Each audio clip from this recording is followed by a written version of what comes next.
এ দুনিয়ার মুসলমান গভীর মনোযোগ। মাস্টার ইবলিস যে ডাকতে বলে রব্বুল আলামিন,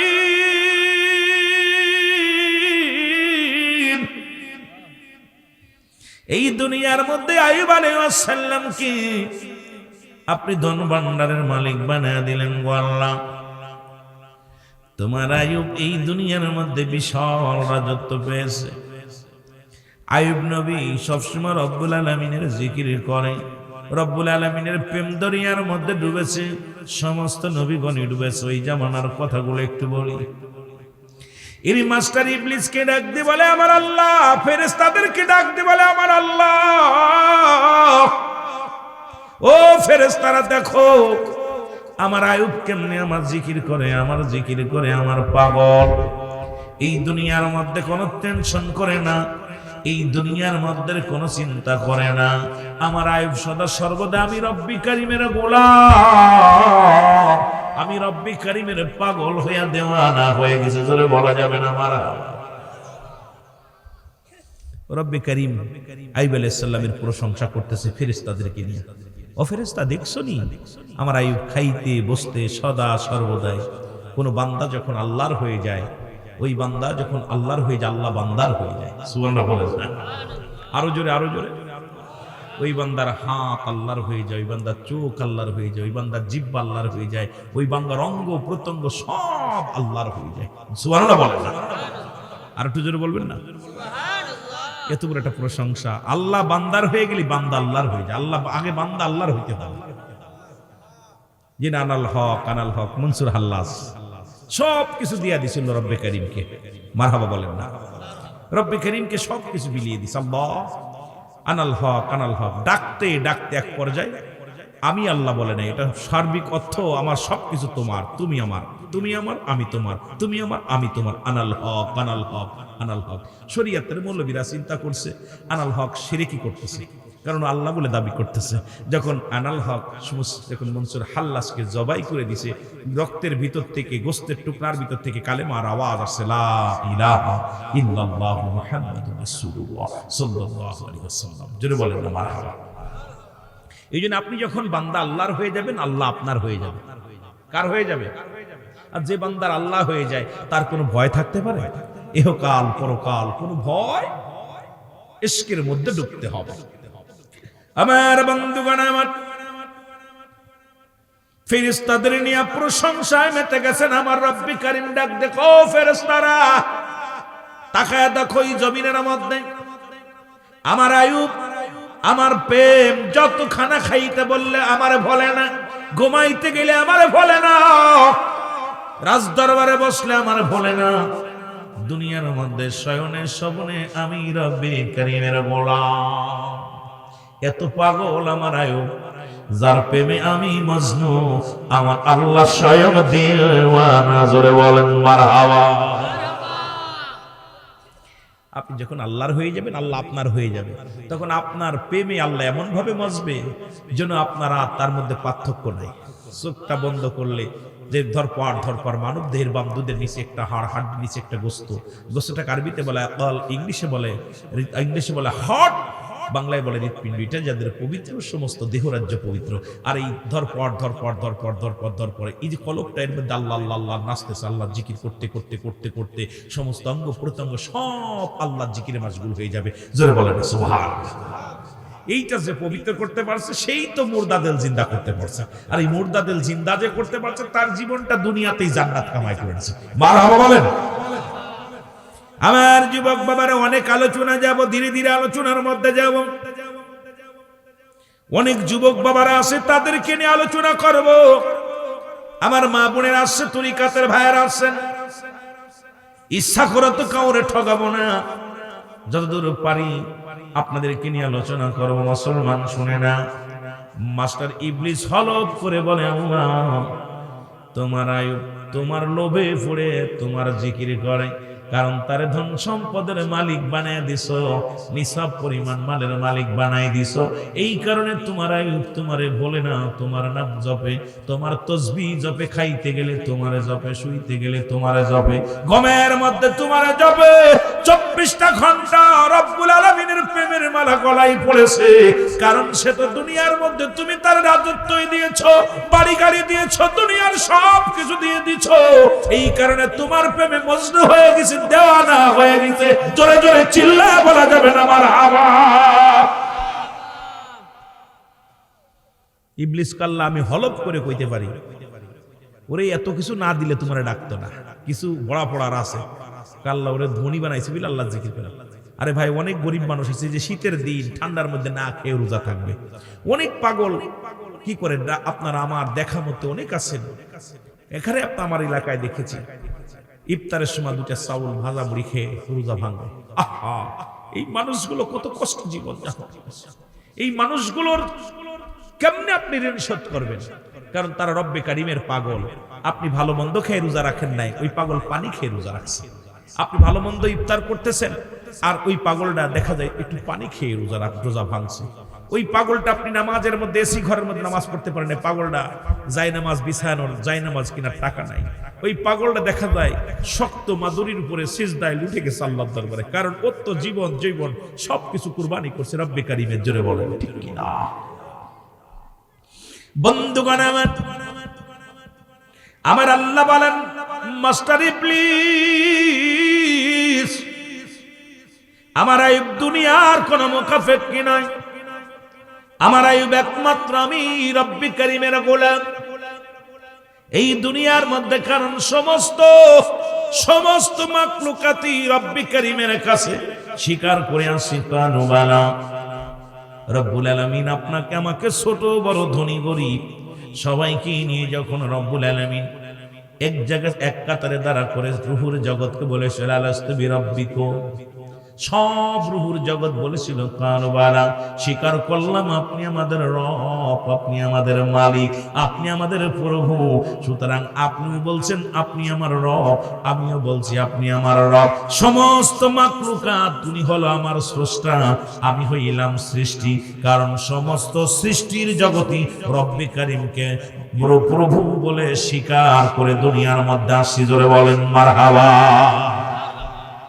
সবাই কবুল করে, যেমন মেয়েরা কবুল করে স্বামীর বাড়ি যায়, বলেন দি কবুল ছাড়া কি কোনো মেয়ে স্বামীর ঘর করে? কথা বলেন না কেন? আমার ভাষা বোঝেন বাজানরা? আমার ভাষা বোঝেন? এটা নাটোরের জমিন, আমার বাড়ি মাগুরা। অনেক সময় চট্টগ্রামের ভাষা এসে যায়, থাকি ওদিকে, চট্টগ্রামের ভাষা, সিলেটি ভাষা, কিন্তু তবুও চেষ্টা করি আপনাদের ভাষায় কথা বলবো, ভয় নাই, চেষ্টা করবো আপনাদের ভাষায় কথা বলতে। তো আমার বাজানরা, পৃথিবীর মধ্যে কোন মেয়ে সন্তান যখন কোন স্বামীর ঘর করে, এজাব কবুল না হওয়া পর্যন্ত এই মহরার দাবি, মহরানা পরিশোধ যে ছেলে করে তার ঘরই তো সংসার করে, মহরের দায়িত্ব যে ছেলে নেয় তার ঘরে একটা মেয়ে, অচেনা একটা মেয়ে সংসার করে। অন্য কোন মেয়ে কি তার সংসার করে? কথা কয় না করে? যদিও রান্না বাড়া করে দেয়, যদি এজাব কবুল না করে, আর যদি কবুল না পড়ে, আপনার জীবন আপনার কাছে শুনতো না। আর ওইটা যদি সই, সেটা অবৈধ। জোরে বলেন ঠিক কি না? এই জোরে বলেন, কথা বলবেন। আমার দোয়াজ করে তুমি কথা বলতে হবে। আমার থেকে কিছু নিতে হলে আমি আগেই বলছি, আমার ভিতর কোনো এলেম কালাম নাই, আপনারা আমার থেকে ওয়াজ ছিনিয়ে নেবেন। যত ভালোবাসা দিবেন সুন্দর কথা বলতে পারবো, যত ভালোবাসা দিবেন, প্রেম দিবেন, রব্বে কারিম কিছু কথা বলার সুযোগ দিবে। আপনারা ফাঁকি দিবেন, আমিও গড়ি দেখবো, খালি টাইম যায় না। কথা বুঝেন নি? কেন আমাকে আনছেন অনেক কষ্ট করে, আজি সাহেব আশিক মানুষ, মদিনার পাগল, মদিনা ঘুরে আসছে। মদিনা শরীফ রওজা পাক জিয়ারত করলে আল্লাহ মাসুমের মাসুম বানিয়ে দেয়। আমরাও মাসুমের মাসুম হইতে চাই এখানে। জোরে বলেন ঠিক কিনা? অনেক সুন্দর তাবারক করছে, গরু দিয়া বিরিয়ানি পাকাইছে, আপনার বিরিয়ানি পাকাইছে, যেটা অনেক সুন্দর তাবারক করছে আপনাদের জন্য। গরু দিয়া খিচুড়ি যেটা বলে, আপনাদের সুন্দর তাবারক সৃষ্টি করছে। আপনারা খাবেন, মাহফিল শুনবেন, একটু মহব্বত দুরূদ শরীফ পড়েন। আল্লাহুম্মা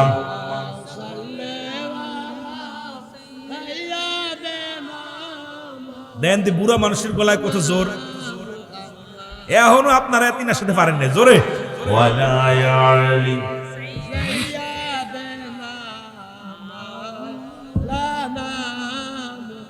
বন্ধুগণ আমার, যে কথা বলতেছিলেন, হিসাব যদি কবুল না হয়, মোহরানা যদি তো আপনি দায়িত্ব নেয়, কোন ছেলে কোন মেয়ে তার সংসার যেমন করে না, রব্বে কারীমের কাছে আমরা বলেছি কালু বালা, স্বীকার করলাম আপনি আমাদের রব। কোনো বায় ডানি ডানি বায় যাওয়ার সুযোগ নাই। ডানে গেলে বিপদ, বামে গেলে বিপদ, পিছে গেলে বিপদ, সামনে গেলে বিপদ। কারণ রব্বে কারীম যে হুকুমগুলো আপনাকে আমাকে দিয়েছে, সেই হুকুমগুলো তালিম করার দরকার আছে কিনা। আপনি অবৈধভাবে আসেন নাই, অস্বীকার করে আসেন নাই, স্বীকার করছেন রব্বে কারীম আপনি আমাদের প্রভু, আপনি আমাদের মালিক, আপনি আমাদের রব, আপনি আমাদের সৃষ্টিকর্তা, আপনার সংসার করব। এখন এই সংসার যদি করতে হয় মিথ্যা বলা যাবে না। ওই রব্বে কারীমের সঙ্গে যদি সম্পর্ক ভালো রাখতে হয় নামাজ ছাড়া যাবে না। রব্বে কারীমের সঙ্গে যদি মুসলমান সম্পর্ক ভালো রাখতে হয় জিনা ব্যভিচার করা যাবে না, সুদ ঘুষ খাওয়া যাবে না, পৃথিবীর মধ্যে নামাজ ছাড়া যাবে না, অন্যায় পথে পা বাড়ানো যাবে না। কারণ রব্বে কারীম এগুলো আপনাকে কখনো পছন্দ করে নাই, রব্বে কারীম এগুলো বৈধ করে নাই। রব্বে কারীমের বৈধ পন্থায় যদি রব্বে কারীম যেটা হুকুম দিয়েছে, যেটা নিষেধ করেছে, ও আল্লাহ রাব্বুল আলামিনের হুকুম যদি তালিম করেন, যেটা হুকুম করেছে আর যেটা নিষেধ করেছে এটা যদি পরিহার করেন, রব্বে কারীম আপনাকে গোলাম হিসেবে কবুল করে নিবে। জোরে জোরে চিল্লায় বলেন মারহাবা। স্ত্রী যদি স্বামীর সংসার ভালো মতো করে, স্ত্রী প্রতি মহব্বত বেড়ে যায়, ঠিক কিনা? কেমনে উদাহরণ দিবে? এর সাথে উদাহরণ তো এভাবে চলে না, তবু দিতে হচ্ছে বোঝানোর জন্য। স্বামী স্ত্রী মধুর সম্পর্ক, স্ত্রী ভালোবাসে স্বামীকে, স্বামীও ভালোবাসে স্ত্রীকে, ওই সংসারের মধ্যে সুখ এসে যায়। যদিও না খেয়ে থাকে শান্তি থাকে, দেখা যায় সারাদিন না খেয়ে আছে, বিবি সান্ত্বনা দেয় স্বামীরে, স্বামী সান্ত্বনা পেয়ে দুনিয়ার সব দুঃখ বলে যায়। তদ্রুপ রব্বে কারীম, এই বান্দা যখন রব্বে কারীমের গোলামি করে, রব্বে কারীম মাথায় হাত বোলায়, রহমতের হাত বোলায় দিয়া সান্ত্বনা দেয়, বান্দা এই দুনিয়ার মধ্যে ক্ষণস্থায়ী দুনিয়া, এটার মধ্যে তোদের শান্তি দিব না, শান্তি দিব না, তোদের জন্য আমি রেখে দিলাম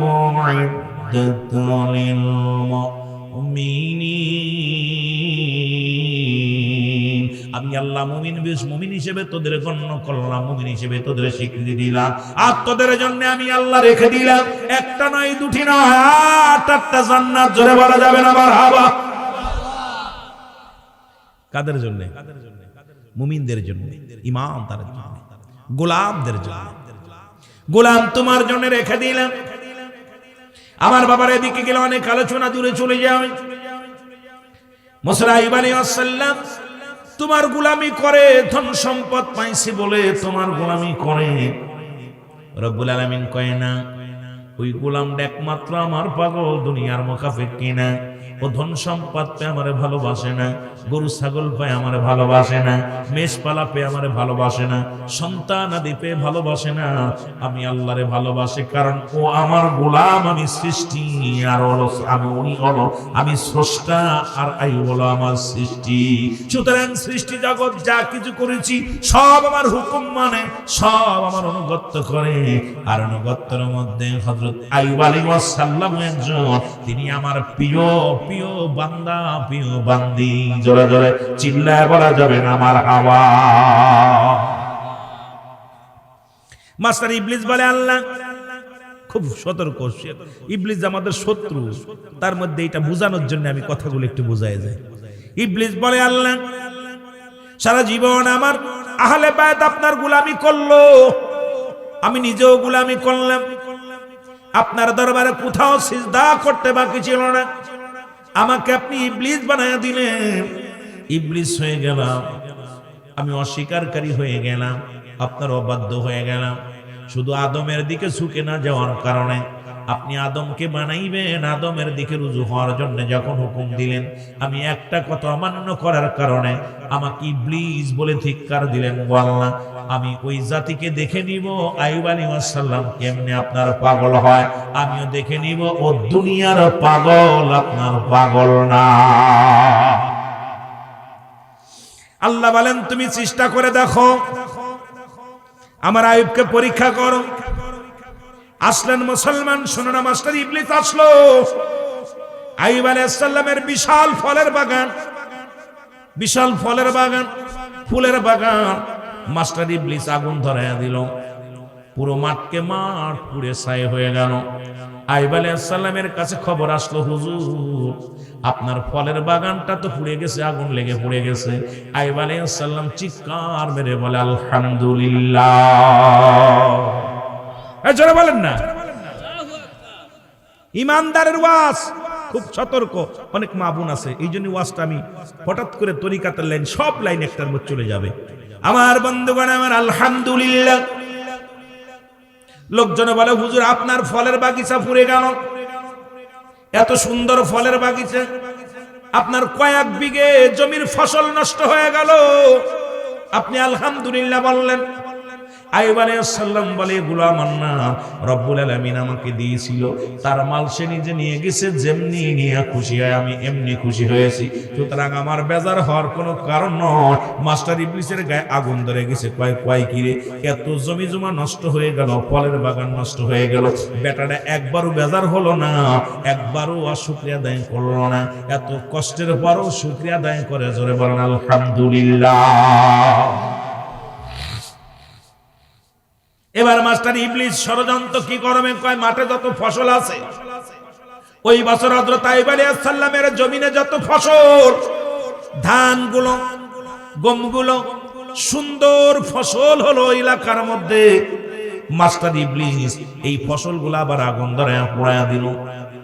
মাঠকে মাঠ, পাকা ফসলগুলো, ধানের ক্ষেতগুলো, মুসলমান গমের ক্ষেতগুলো পোড়ায়া দিল।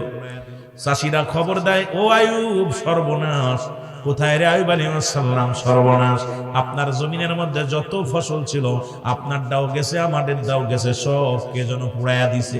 আইয়ুব আলাইহিস সালাম উচ্চ কণ্ঠে আওয়াজ দিয়ে 2 রাকাত নফল নামাজ আদায় করে আলহামদুলিল্লাহ, কারণ এই ফসলটা তো দিছিল আমার আল্লাহ, নিচে আমার আল্লাহ, জোরে বলা যাবে না আমার হাওয়া। ইমানদার কখনো বিচলিত হয় না, ইমানদার কখনো পিছপা হয় না। ইমানদারের সামনে যত বিপদ আসুক, ইমানদার শুকরিয়া আদায় করে, আল্লাহ তুমি আমারে বাঁচায় রাখছো, শুকরিয়া, সুবহানাল্লাহ। আর বেঈমানটা একটু একটু হলেই হাই উতাস হয়ে যায়, মুনাফিক গুলো হাই উতাস হয়ে যায়, আয় হায়, যাদের ঈমান দুর্বল, একটু যদি কিছু হয়ে যায় ওর খাওয়া দাওয়া। যদি একবার 5,000 টাকা লস যায় ব্যবসা করতে, যে ও দেখা যায় 2 মাস শোক পড়ে যায়, মুখের দিক তাকানো যায় না, ঠিকই দেয়। আরে ইমানদার কেন ভাঙবে পড়বে?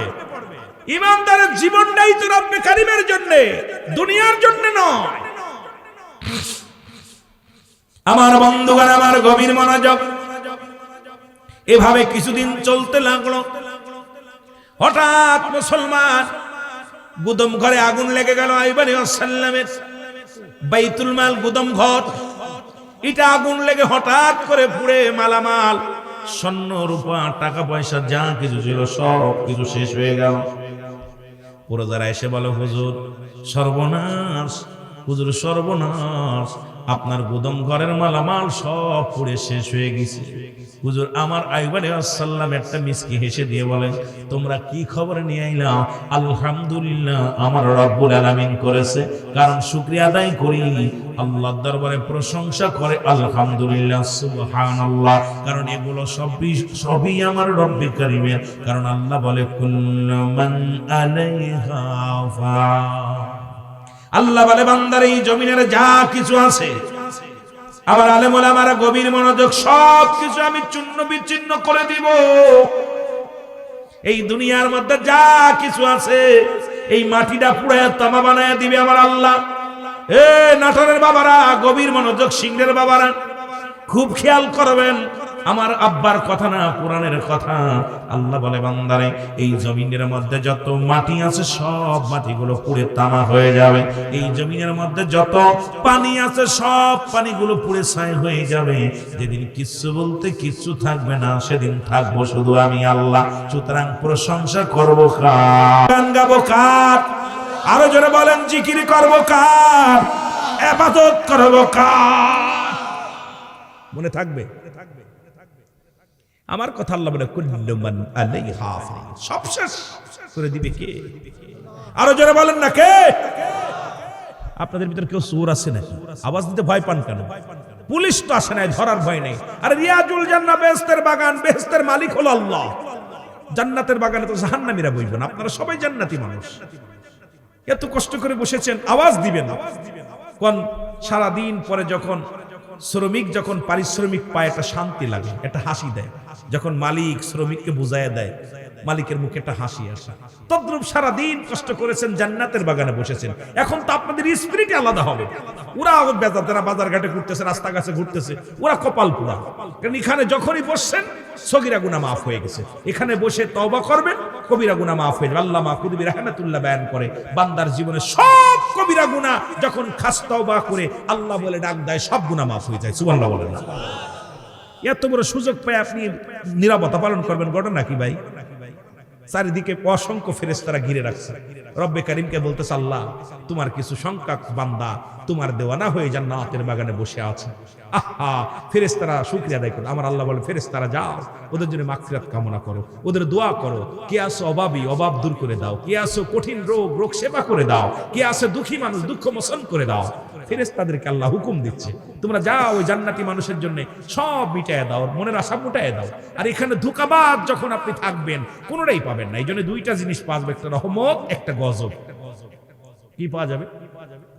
এখানে কেউ রহমত নিয়ে যাবে, কেউ গজব নিয়ে যাবে। জান্নাতের বাগানে আইয়ে কেউ আসে স্যান্ডেল চুরি করতে মসজিদে, কি কন আসে না? মুসল্লি সাজে। মুসল্লি কখনো স্যান্ডেল চুরি করে না, চোর মুসল্লি সাজে। ঠিকই না? জান্নাতি যখন জান্নাতের বাগান পাবে, ওর পাগল হয়ে যাবে জান্নাতের জন্য। ওর চিন্তাধারা যে এই ধুলাবালি মাখাবো, এই জায়গা মৌলানার কথাগুলো খেয়াল করব, মৌলানা কি বলতে চাই শুনবো, এইটা আমি আমল করব, দিল মন দিয়ে আমি আমল করব, আমি আমার রব্বে কারীমের গোলাম হিসেবে এখান জন্য যেতে পারি। আর যাদের ভিতরে ধোঁকা লাগছে, রুহুল সাহেব কি তা করতেছি, তা হই না, কি তা লাভ হইব? কথা বলছেন নিবা? কথা বলছেন? এই বাজান ঘুমায়েন না, এই খুঁটি ছাড়েন, এরা ধাক্কা দেন। আব্বারে একটা দিন ওয়াজ শোন, এই আগুন খুঁটি ছেড়ে দেন, খুঁটি ছেড়ে দেন।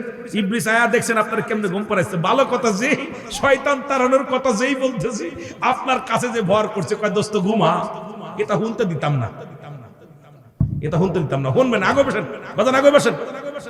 আপনি আগে বসেন, একটা দিন কষ্ট করে, 2 ঘন্টা কষ্ট করেন, আরো ফুট কষ্ট করেন, ঘন্টা দেড়েক কষ্ট করেন। আগে আসেন, আগে এসে বসেন। মুহাব্বতের সঙ্গে দুরূদ শরীফ পড়েন। আল্লাহুম্মা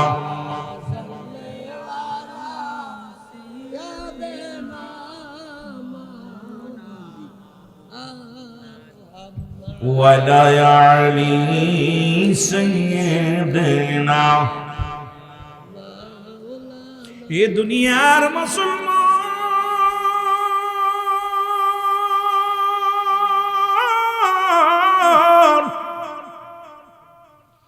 ইবলিস ডাক দে বলে, রব্বে কারীম, আমি এত পরীক্ষা নিই, প্রতিটা পরীক্ষায় সে সাকসেস।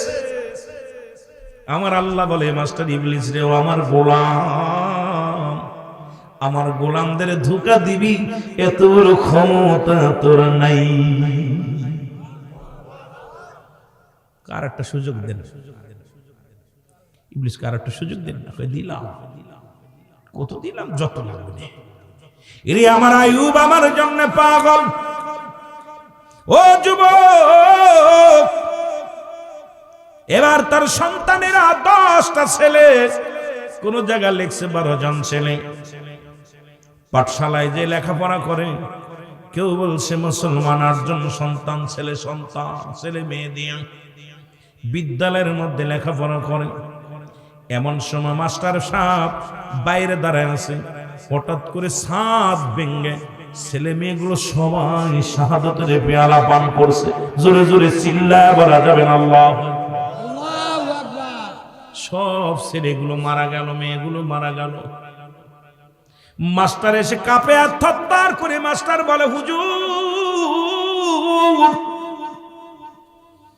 হুজুর সর্বনাশ হয়ে গেছে, বিদ্যালয়ের ছাদ ধসে আপনার সন্তানগুলো সব দুনিয়া থেকে বিদায় হয়ে গেছে। ইদ্রিস আলাইহিস সালাম উপরের দিকে তাকাইয়া ডাক দে বলে, রব্বুল আলামিন, তোমার শুকরিয়া আদায় করি, আলহামদুলিল্লাহ। জোরে জোরে চিল্লায়া বলা যাবে না মারহাবা। একটা বাচ্চা মারা গেলে ধৈর্য ধরতে পারি না, 12টা সন্তান বা 10টা সন্তান সব শেষ। আইয়ুব আলাইহিস সালামের ছেলেগুলো মৃত্যুবরণ হয়ে গেল।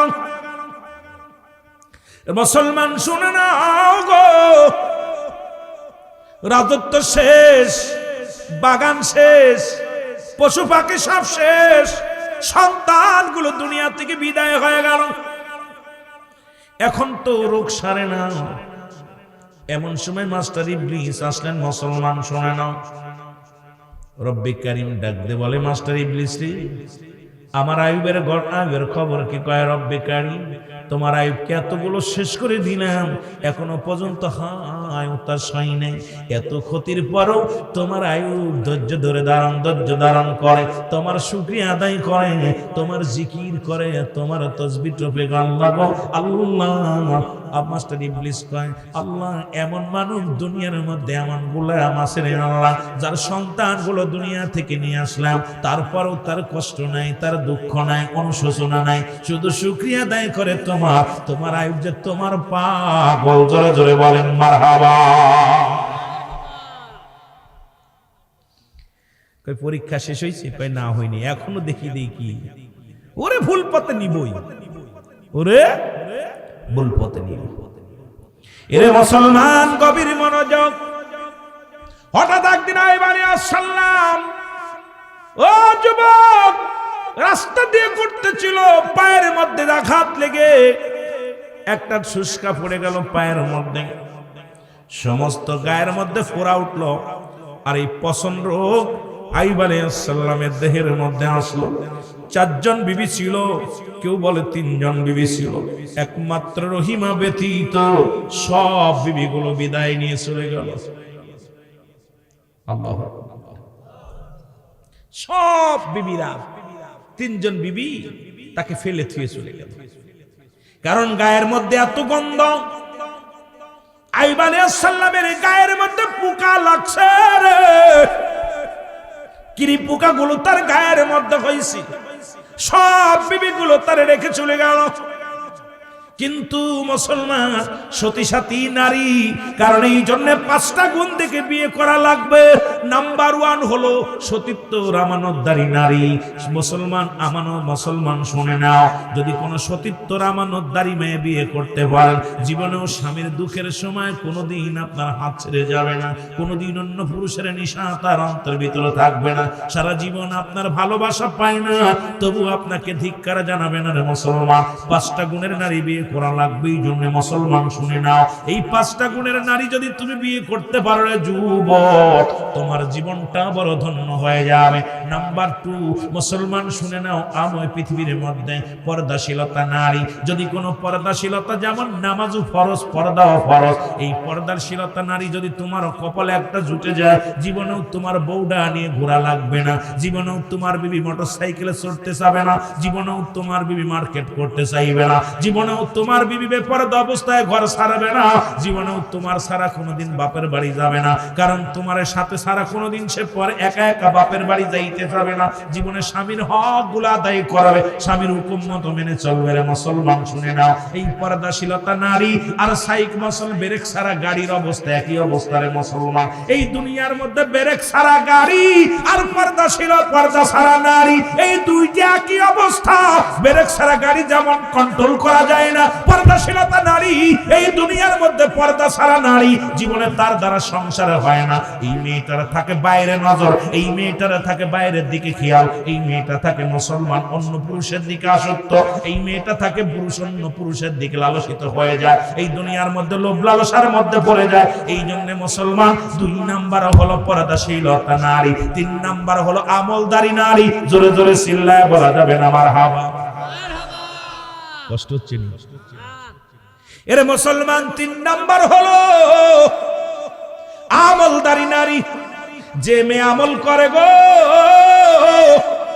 কোরআন তেলাওয়াত করে, মুসলমান শুনে নাও, নামাজ আদায় করে, তাসবিহ পড়ে, এই এমন একটা মেয়ে যদি তোমার কপালে উঠে যায়, শান্তি আর শান্তি, জান্নাত তোমার ঘরের মধ্যে রে বাবা। 3 নাম্বার হলো মুসলমান শুনে নাও। 4 নাম্বার হলো পৃথিবীর মধ্যে রূপবতী গুণবতী নারী। এই পৃথিবীর মধ্যে যদি কোনো গুণবতী নারী পাও, সারা জীবন তুমি বিদেশে থাকবা, তবু তোমার বিবির অন্য দিক নজর যাবে না। আর গুণবতী মেয়ে যদি তোমার কপালে না জোটে, এই 4 গুণের গুণান্বিত নারী যদি যদি তোমার কপালে না হয়, 1 মাস পরেই বাড়ি ফিরে দেখবা বউরা আর ঘরে নাই। বউ থুয়া বিদেশ গেছো, আয়া দেখছো বউ ঘরে নাই। ঠিক কিনা রে বাবা? আপনাদের এলাকা আসেনি? আছে। অল বাংলাদেশ অবস্থা খারাপ।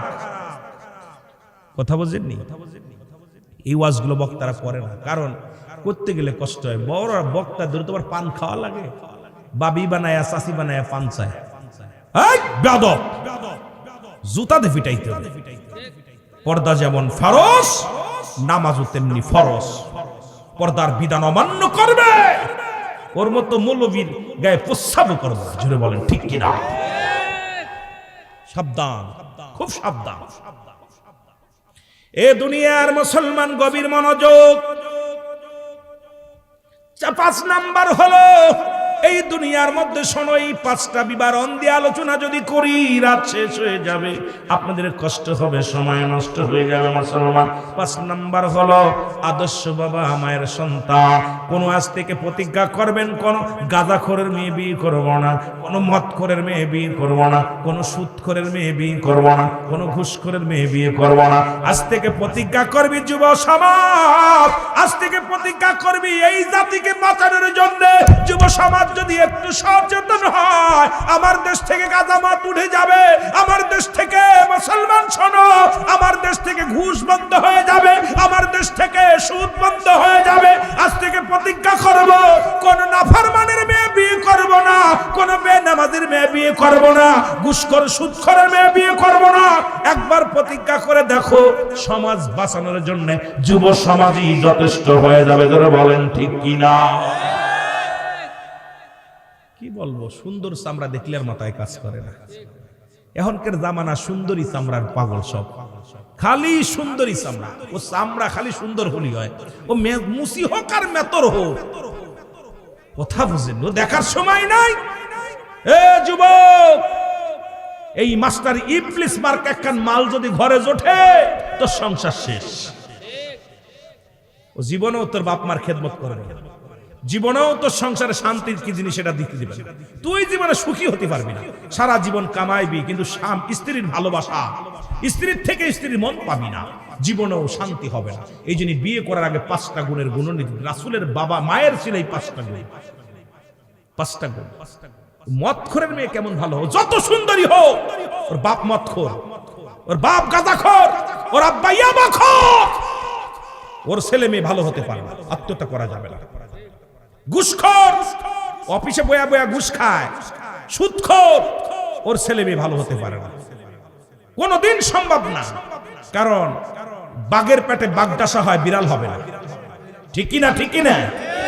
কিছু চরিত্র বাপের পাবেই, কারণ বাঘের পেটে বাঘ ডাসা হতে পারে, বিড়াল হবে না, সম্ভব হবে না। এই জন্য আমাদেরকে সচেতন নাগরিক হতে হবে। রুহুল আমিন সিদ্দিকের ওয়াজ একটু ব্যতিক্রম, যদিও তরিকার আলোচনা বেশি করি, তবে রুহুল আমিন সিদ্দিকী করা ওয়াজ করে বেশি। অল বাংলাদেশে পর্দা পুশিদা, ইমান, আকীদার, নামাজ, শরিয়াতের আলোচনা রুহুল আমিন সিদ্দিকীর জবান এভাবেই চলে। কে কষ্ট পেল আর কে দাওয়াত দিল কিচ্ছু যায় আসে না, কারণ আমার জীবন এভাবেই চলবে। কারণ ওই দরবার শরীফের ডায়াসেও রুহুল আমিন সিদ্দিকী বীরের বিরুদ্ধে, গাজার বিরুদ্ধে, নারীর বিরুদ্ধে রুহুল আমিন সিদ্দিকের হুক্কার এভাবেই চলে। কারণ আমি গুনাহগার, আমি রুহুল আমিনের পরিচয় জান্নাত পাবো না। আমার আমল যদি, ইমান আমল যদি না ঠিক থাকে, রব্বে কারীম আমাকে চিনবে না। রাসূলুল্লাহর উম্মত বলে স্বীকৃতি পাবো না, আপন পীরের মুরিদ বলে স্বীকৃতি পাবো না। কোন পীর আমার জান্নাতের সার্টিফিকেট না।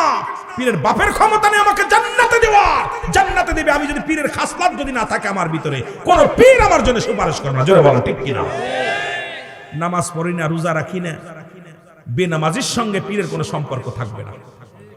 ঘুষখোর, সুদখোরের সঙ্গে কোনো পীর সাহেবের কোনো সম্পর্ক থাকবে না। সুতরাং আপনি পীরের কাছে গেছেন, বায়াত হইছেন, এখনো চরিত্র পরিবর্তন হয় নাই, তাহলে আপনি কেমনে জান্নাত পেতে পারেন? সম্ভব? কষ্ট পাচ্ছেন নাকি? আবার কষ্ট পাচ্ছেন? আপনার পীর যদি, আপনার পীর কি বলছে বাবা নামাজ ছেড়ে দাও? ঘুষ সুদ পীরের কাছে গেলেই বলছে বাবা সমস্ত ইবাদত বন্দেগী কবুল হওয়ার পূর্ব শর্ত হলো হালাল খাদ্য। আপনি আয়া সুদ খাবেন আর ঘুষ খাবেন, কয় পীর ধরেছে। পীরে জুতা দিয়ে পিটাইবো ধরে ধরে। জোরে বলো ঠিক কিনা? পীরে কারোর মুখাফেক কিনা? আল্লাহর মুখাফেক কি? আপনি দিছেন মনে হয় সম্পদ দিলে ফির খুশি হবে, টাকা দিলে খুশি হবে, গরু দিলে খুশি হবে না। পীরের চরিত্র যখন আপনার ভিতর আসবে, পীর আপনাকে মহব্বত করবে। জোরে বলেন ঠিক কিনা? সন্তান টাকা দিলে খুশি, বাবা খুশি হয় না, বাবা মা। আপনি লক্ষ টাকা দিয়ে বাবারা খুশি করতে পারবেন না। যাই আব্বার কদম মুসি করেন, আব্বা নমনীয় মাথা নষ্ট করে, বাবা আমি অমুক জায়গা যাইতেছি, মা গো আমি অমুক যাইতেছি। ওই সারা জীবন আপনার বাবা মা আপনার প্রশংসা করে, আরে আমার কলিজার টুকরা সন্তান আমার অনুমতি ছাড়া বাজারে যায় না, আমার অনুমতি ছাড়া মার্কেটে যায় না, আমার অনুমতি ছাড়া কোথাও যায় না।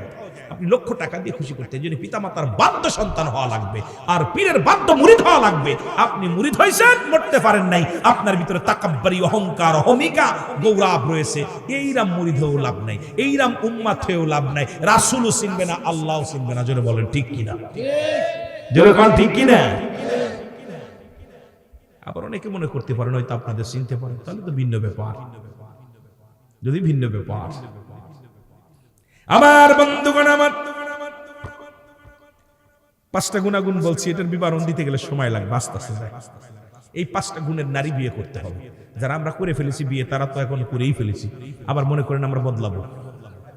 আর বিবাদ দেখেন, ওইটারে মানুষ করে নেন, যিনারে করছেন ওইটারে মাথায় হাত বুলাই দিয়ে, বিবিরে আমার সম্মানের দিক তাকাও, আমার মার খেদমত করে, 5 ওয়াক্ত সালাত আদায় করো। ও বিবি, তুমি আমার ঘরের লক্ষ্মী। স্ত্রী হলো ঘরের লক্ষ্মী, অর্ধাঙ্গিনী। আপনার গায়ের পোশাক, এই পোশাক যদি অপবিত্র পরিষ্কার হয়, ধুতে হয়, তদ্রূপ কোন বিবি যদি কন্ট্রোলের বাইরে থাকে, তাদেরকে বুঝাইতে হবে, গুছাইতে হবে। তারপরে যদি সে নিয়ন্ত্রণের বাইরে চলে যায়, তখন এক তালাক। প্রথম বিছনা আলাদা করতে হবে, আগে বিছনা আলাদা করতে হবে, নিয়ন্ত্রণের বাইরে চলে গেলে। এরপরে তখন যদি দেখলেন যে এটাও সুবিধে না, তারপরে কিছু সিম্পল 2-4টা বাড়ি মারতে হবে। কথা বুঝলেননি? 2-4টা সিটে বাড়ি, এটাও যদি কন্ট্রোল না হয়, 1 তালাক। এরপরে যদি না ফিরলো, 2 তালাক। যদি না ফেরে, 3 তালাক। এইবার কন্ট্রোলের বাইরে, তখন 22 তালাক। অনেক মাসালা আছে। তা আমার জামানায় বর্তমান যে মেয়েদের যে অবস্থা, আমার মন বলে আমরা যে কত কষ্টের মধ্যে আছি। বর্তমান পুরুষ নির্যাতিত দেশ। জোরে বলেন ঠিক কিনা? মনে হয় আপনারা বউগুলো ভালো, আওয়াজ জোর হয় নাই। আপনারা কি নারী নির্যাতিত দেশে আছেন না পুরুষ নির্যাতিত দেশে আছেন? বলেন না। যদি কোনো মৌলবী কয় যে আমি বোধ দ্বারা সুখী আছি, আমি কই ওইটাই সুখী, সবচেয়ে বড় সুখী। কেউ সুখী নাই, কারণ সবাই অশান্তি। ওর মন রক্ষা পৃথিবীর মধ্যে 90% মেয়েরা জাহান্নামে যাবে। এই কারণে সে দেখবেন, সে হুজুর হইলেও 30 বছর সংসার করার পর বলে, তোমার সংসার আমি বিলে করলাম। এই খুঁটাটা সবাই দেয়। জোরে বলেন ঠিক কিনা? কই আমি বিলে তোমার সংসার করলাম, এই খুঁটাটা কিন্তু হুজুরের বউ দেয়, মৌলবীর বউ দেয়, হাজির বউ দেয়। হাজি সাহেবের বউ কয়, তোমার সংসার কোন মানুষ হলে করতে পারতো, আমি বিলেই করতেছি। কথা কয় না রে, কথা কয় না রে। এই খুঁটাটা বেশি দেয় না মেয়েরা? 100-100-র ভিতরে 100 মেয়ে এই কথাটা বলে যে আমি বিলে তোমার সংসার করতেছি। তারা চাচা আপনারা কই নি চাচি? কইছে, এটা কইছে, পিরাই কইতো। এখন বুড়া হয়েছে, তাও কইতো বুড়োর সংসার আমি তোর সংসারে আইসা করতেছি। অন্য মহিলা বুঝতে জ্বালা না, কত যে কষ্ট। মারা ওয়াজ শুনিস, আস্তে আস্তে যেতে চালু চড়ায়। মহব্বতের সঙ্গে দুরূদ শরীফ পড়েন, আল্লাহুম্মা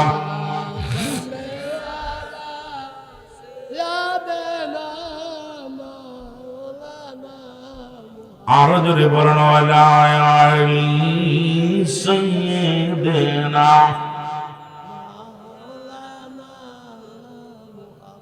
এ দুনিয়ার মুসলমান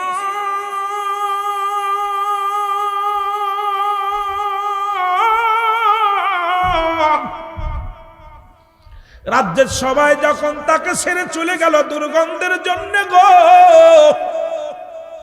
ওই যে গুণ না থাকার কারণে 3 মহিলা চলে গেল, কিন্তু একটা গুণ ছিল মা রহিমার ভিতরে, স্বামী ভক্তিরে, স্বামীর প্রতি শ্রদ্ধা ছিল। কত মেয়ে আছে স্বামী প্যারালাইসিস হয়ে থুয়ে অন্য ছেলের সঙ্গে চলে গেছে। স্বামী দেখা যায় যৌবনকালের স্বামী, একটা বাচ্চা হয়েছে, কেবল একটা মেয়ে হয়েছে, স্বামী অক্ষম, হয়তো প্যারালাইসিস হয়েছে, অ্যাক্সিডেন্ট করছে। মুসলমান দেখা যায় ওই স্বামীরা কান্দে আর কয়, ভাই বউ ভেগে গেছে বাচ্চা রেখে। অসংখ্য বাংলাদেশের মধ্যে এই নজির আছে, স্বামী যখন একটু অক্ষম হয়ে যায়, স্ত্রীর ভালোবাসা পরীক্ষা করা যায়, তখন স্ত্রী কি আমাকেই ভালোবাসে নাকি অর্থ সম্পদকে ভালোবাসে। আর যে স্ত্রী দেখবেন দুনিয়ার মধ্যে ওই 5টা গুণের নারী সারা জীবন আপনার জন্য কাটায়া দিবে। কত মেয়ে দেখলাম স্বামীর ভিক্ষা করে খাওয়ায়, ঢাকার শহরে গেলে দেখা যায় স্বামী পঙ্গু, এই পঙ্গু স্বামীটারে ভ্যানের মধ্যে ঠেলে ঠেলে মানুষের দ্বারে দ্বারে হাত পেতে খায়। ভাই আমাকে কিছুদিন আমার স্বামী প্যারালাইসিসে পঙ্গু হয়ে গেছে, আমার স্বামী গাড়ি চালাইতে যে অ্যাক্সিডেন্ট করে পা কেটে ফেলেছে, হাত কেটে ফেলেছে, স্বামীর জন্য ভিক্ষা চেয়ে রেল স্টেশনে বয়া বয়া ভিক্ষা করে। মুসলমান কত সিংড়ার জমিনেও আছে, নাটোরের জমিনেও আছে অসংখ্য নারী স্বামীর জন্য স্বামী থুয়া যায় নাই। এই অসংখ্য নারী আছে যারা স্বামীর খেদমত করতে যে পণ্যে কাপড় নাই, সিরা কাপড় পরিধান করে মানুষের বাড়ি বাড়ি কাজ করে খায়, তবু স্বামীর ইজ্জতের দিক তাকাইয়া স্বামীর বিটে ছেড়ে যায় নাই। আর এই পৃথিবীর মধ্যে এই গুণাগুণ না থাকার কারণে, একটু ত্রুটি হওয়ার কারণে ওই বিবি আপনাকে লাথি মেরে ফেলেতে চলে গেছে। এই জন্য 5টা গুণের নারী আমাদের বিবাহ করা লাগবে, জোরে বলেন ঠিক কিনা? আমি কিছুদিন আগে সিরাজগঞ্জ ওয়াজ করতে দেখি এক মাতাল স্বামী, পাগল, অ্যাক্সিডেন্ট করছে, এরপরে ওই পাবনা হাসপাতালে ছিল, নিয়ে আইছে। মহিলাটা এত সুন্দরী, এটা আমরা বলতে পারেন হুজুর আপনি এটা দেখলেন কেমন? দেখলেন অনেক সুন্দরী মেয়েটা, অল্প বয়স। দেখি ওই ঠেলা গাড়ির মধ্যে ভিক্ষা করতেছে, বাদাম দুই পাশে বাদাম বেজা থুইছে, আর ওনার বাইন্দে থুইছে, থুইয়া গাড়িতে গাড়িতে ঘুরতেছে। তা আমি জিগাইলাম, হঠাৎ করে আমি সালাম দিচ্ছি, আসসালামু আলাইকুম বোন। এ কে? কয় আমার স্বামী। কতদিন বিয়ে হয়েছে? 11 বছর। ছেলে মেয়ে হয়েছে? কয় না, ছেলে মেয়ে হয়েছে। কি হয়েছে? কয় ভাই আমার স্বামী ড্রাইভার ছিল, অটো গাড়ি চালাইতো, অটো গাড়ি চালাতে যে সড়ক দুর্ঘটনায় আমার স্বামী স্মৃতি শক্তি মাথায় আগে থেকে স্মৃতি শক্তি চলে গেছে, পায়ের বল চলে গেছে, 2টা পা অসাল, চলতে পারে না, হাত ডান হাতটা ভালো আছে, বাম হাতটা পড়ে গেছে, প্যারালাইসিস। এই অবস্থা। আমি বলছি কত বছর? 4 বছর আমি আমার স্বামী নিয়ে ঘুরে বেড়াই। আপনি আমি কিসের আশায় রয়েছেন? ভাই মেয়েরা মাথা একবার বিক্রি করে, আমি এমন বাবা মায়ের সন্তান, আমি এরা থুয়ে কোথায় যাব? আজকে যদি একে থুয়ে চলে যায়, আমি আর এক জায়গায় বিয়ে করি, আমি যদি এই অবস্থা হয় আমার কে দেখবে? আমার স্বামী যদি আমার থুয়ে যায়, কথাটা শোনা পর খোদার কসম আমার চোখের পানি ধরে রাখতে পারি না। আমি পকেট থেকে কিছু টাকা বের করে দিয়ে বলছি বন্ডি নেও তোমার। স্বামী ভক্তি দেখে আমার মাথা খারাপ হয়ে গেছে। যে একটা মেয়ে 11 বছর ভরে, 11 কিসের আশায় 4 বছর পড়ে রয়েছে, দেখলাম একদম পঙ্গু, আর ভালো হওয়ার মতো একদম পা শুকায়, পাটা শুকায় একদম নেলা হয়ে গেছে, মোলা হয়ে গেছে। মেয়েটার ভালোবাসা দেখে আমি আশ্চর্য হয়ে গেলাম। আমি আপনারা কয় ভাই বোন জিজ্ঞেস করছি, হুজুর আপনি এত ইন্টারভিউ নিচ্ছেন? আমি না, কয় ভাই বোন? আমরা 2 ভাই 3 বোন। তারা কি করে? আপনার আব্বা কি করে? আব্বা গৃহস্থকালী করে, কাজ করে। আমি তোমার বাপ মা? কয় আমার বাপ মা জীবন বারবার নেওয়ার জন্য চেষ্টা করছে, যখন আমার স্বামী হাসপাতালে তখনই আমার নেওয়ার জন্য চেষ্টা করছে। আমি এই পঙ্গু স্বামী নিয়েই থাকতে চাই। আমি তোমাকে নাগল নেন? আমি কয় ভাই আমার অনেকেই অনেক প্রস্তাব দেয়, অনেক খারাপ কথা বলে, তবে আমি যখন এই 10টার দিকে আসি, 3টা বাজার আগে আমার স্বামীকে নিয়ে আমি ঘরে ফিরে যাই, ওকেই সেবা যত্ন করি, পায়খানা প্রস্রাব শুকায়। আমি আশ্চর্য হয়ে গেছি মেয়েটার ভক্তি দেখে, স্বামীর প্রতি শ্রদ্ধা দেখে, যে একটা মেয়ে এত সুন্দর, এখনো বিয়ে হলে ভালো জায়গা বিয়ে হবে, ভালো ছেলে তাকে বিয়ে করবে, কিন্তু সব বিসর্জন দিয়ে একটা পঙ্গু স্বামীকে নিয়ে ঘুরতেছে দাঁড়া দাঁড়ায়। কারণ তার অন্তরের ভিতরে স্বামীর প্রেম ভালোবাসা। সে জানে যে এই দুনিয়ার মধ্যে যদি আমি স্বামীর খেদমত করে যেতে পারি, কিয়ামতের ময়দানে 70টে গেলেমান পাবো। আমি একটা না, 70টে গেলেমান পাবো। কারণ একটা দুইটা না, 70টে হুর পাবো। একটা পুরুষ যখন দুনিয়ার মধ্যে সতী সাথী থেকে দুনিয়া থেকে বিদায় হয়ে জান্নাতে যাবে, ওই ছেলেটার জন্য 70টে মেয়ে অপেক্ষা করতে, 70টা হুর দেবে। আর এই হুরদের চেহারা এত সুন্দরী হবে, দুনিয়ার আলো বাতাস তার কাছে হার মানবে। মেয়েরাও এরকম 70টে ছেলে পাবে। এই দুনিয়া থেকে যখন বিদায় নিয়ে যাবে, আমার মতো কালো মানুষ দিবে না, সুন্দর হিরো হ্যাপচাম বডি ফিটনেস দেখে সুন্দর 70টা করে হুর গেলেমান দেওয়া হবে। আমার বাজানেরা, এগুলো তাদের সেবা যত্নের জন্য থাকবে। তখন রব্বে কারিমের কাছে দাবি করবে, আল্লাহ আমাকে কি দাও? আমাকে একটু আমার স্বামীকে দাও, স্বামীকে দেবে, আমার স্ত্রীকে দাও, স্ত্রীকে দেবে। এই জন্য দাদু ভাই আমাদেরকে আমল আসামি স্ত্রীর এই যে হক আদায় করে যদি না যেতে পারি, আমরা ধরা পড়ে যাব। একটু মহব্বতের সঙ্গে দুরূদ শরীফ পড়েন, আল্লাহুম্মা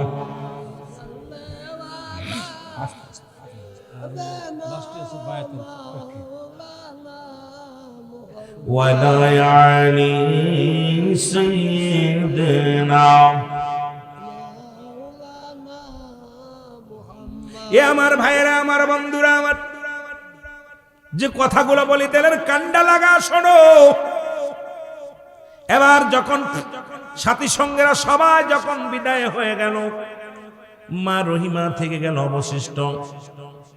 এবার গন্ধে দুর্গন্ধে টিকতে পারে না, তার সাথী সঙ্গীরা তাকে উঠায় একটা নয় দুটি নয় কয়েকটা গ্রাম ঘুরলেন, কোন গ্রামেই আইয়ুব আলাইহিস সালামকে রাখলেন না। কারণ এই দুর্গন্ধ তার গা থেকে এমন পচা গন্ধ বাইর হতে লাগলো, এমন দুর্গন্ধ পালকির মধ্যে চড়াইয়া পার্শ্ববর্তী সব গ্রামে গ্রামে ঘুরলেন। সবাই বলে খবরদার এই গ্রামের মধ্যে রাখা যাবে না, কারণ এই কুষ্টি রোগ, এই রোগ আমাদের মধ্যে ছড়ায় যাবে, একে রাখা যাবে না।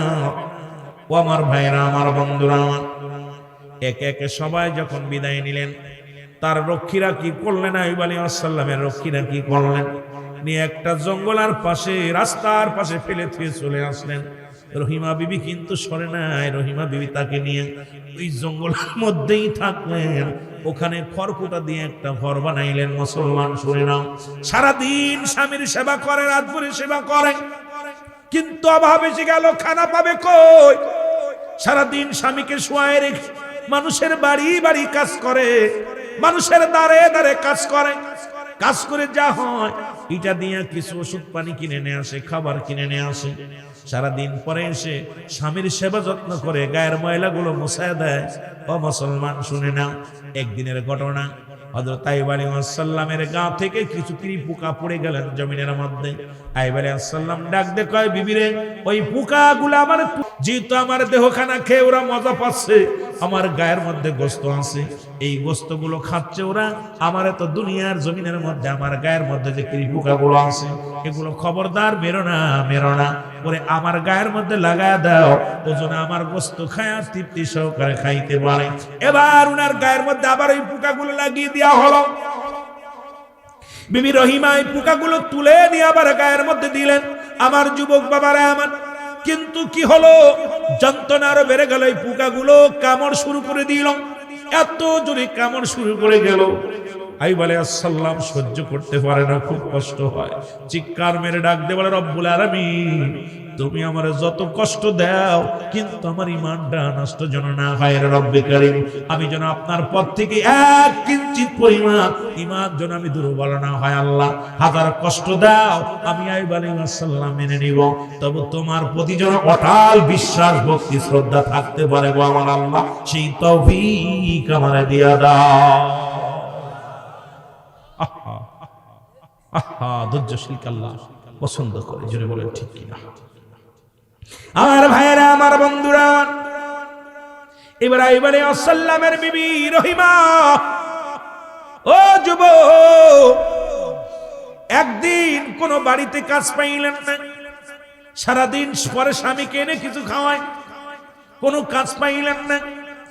ও যুবক, এক ইহুদির বাড়িতে গেলেন, যা ডাক দিয়ে বলে, বোন আমাকে কিছু কাজ দাও। আমি কাজ দিব না, ওই বিনিময় সারাদিন ভরে আপনার কাজ করব।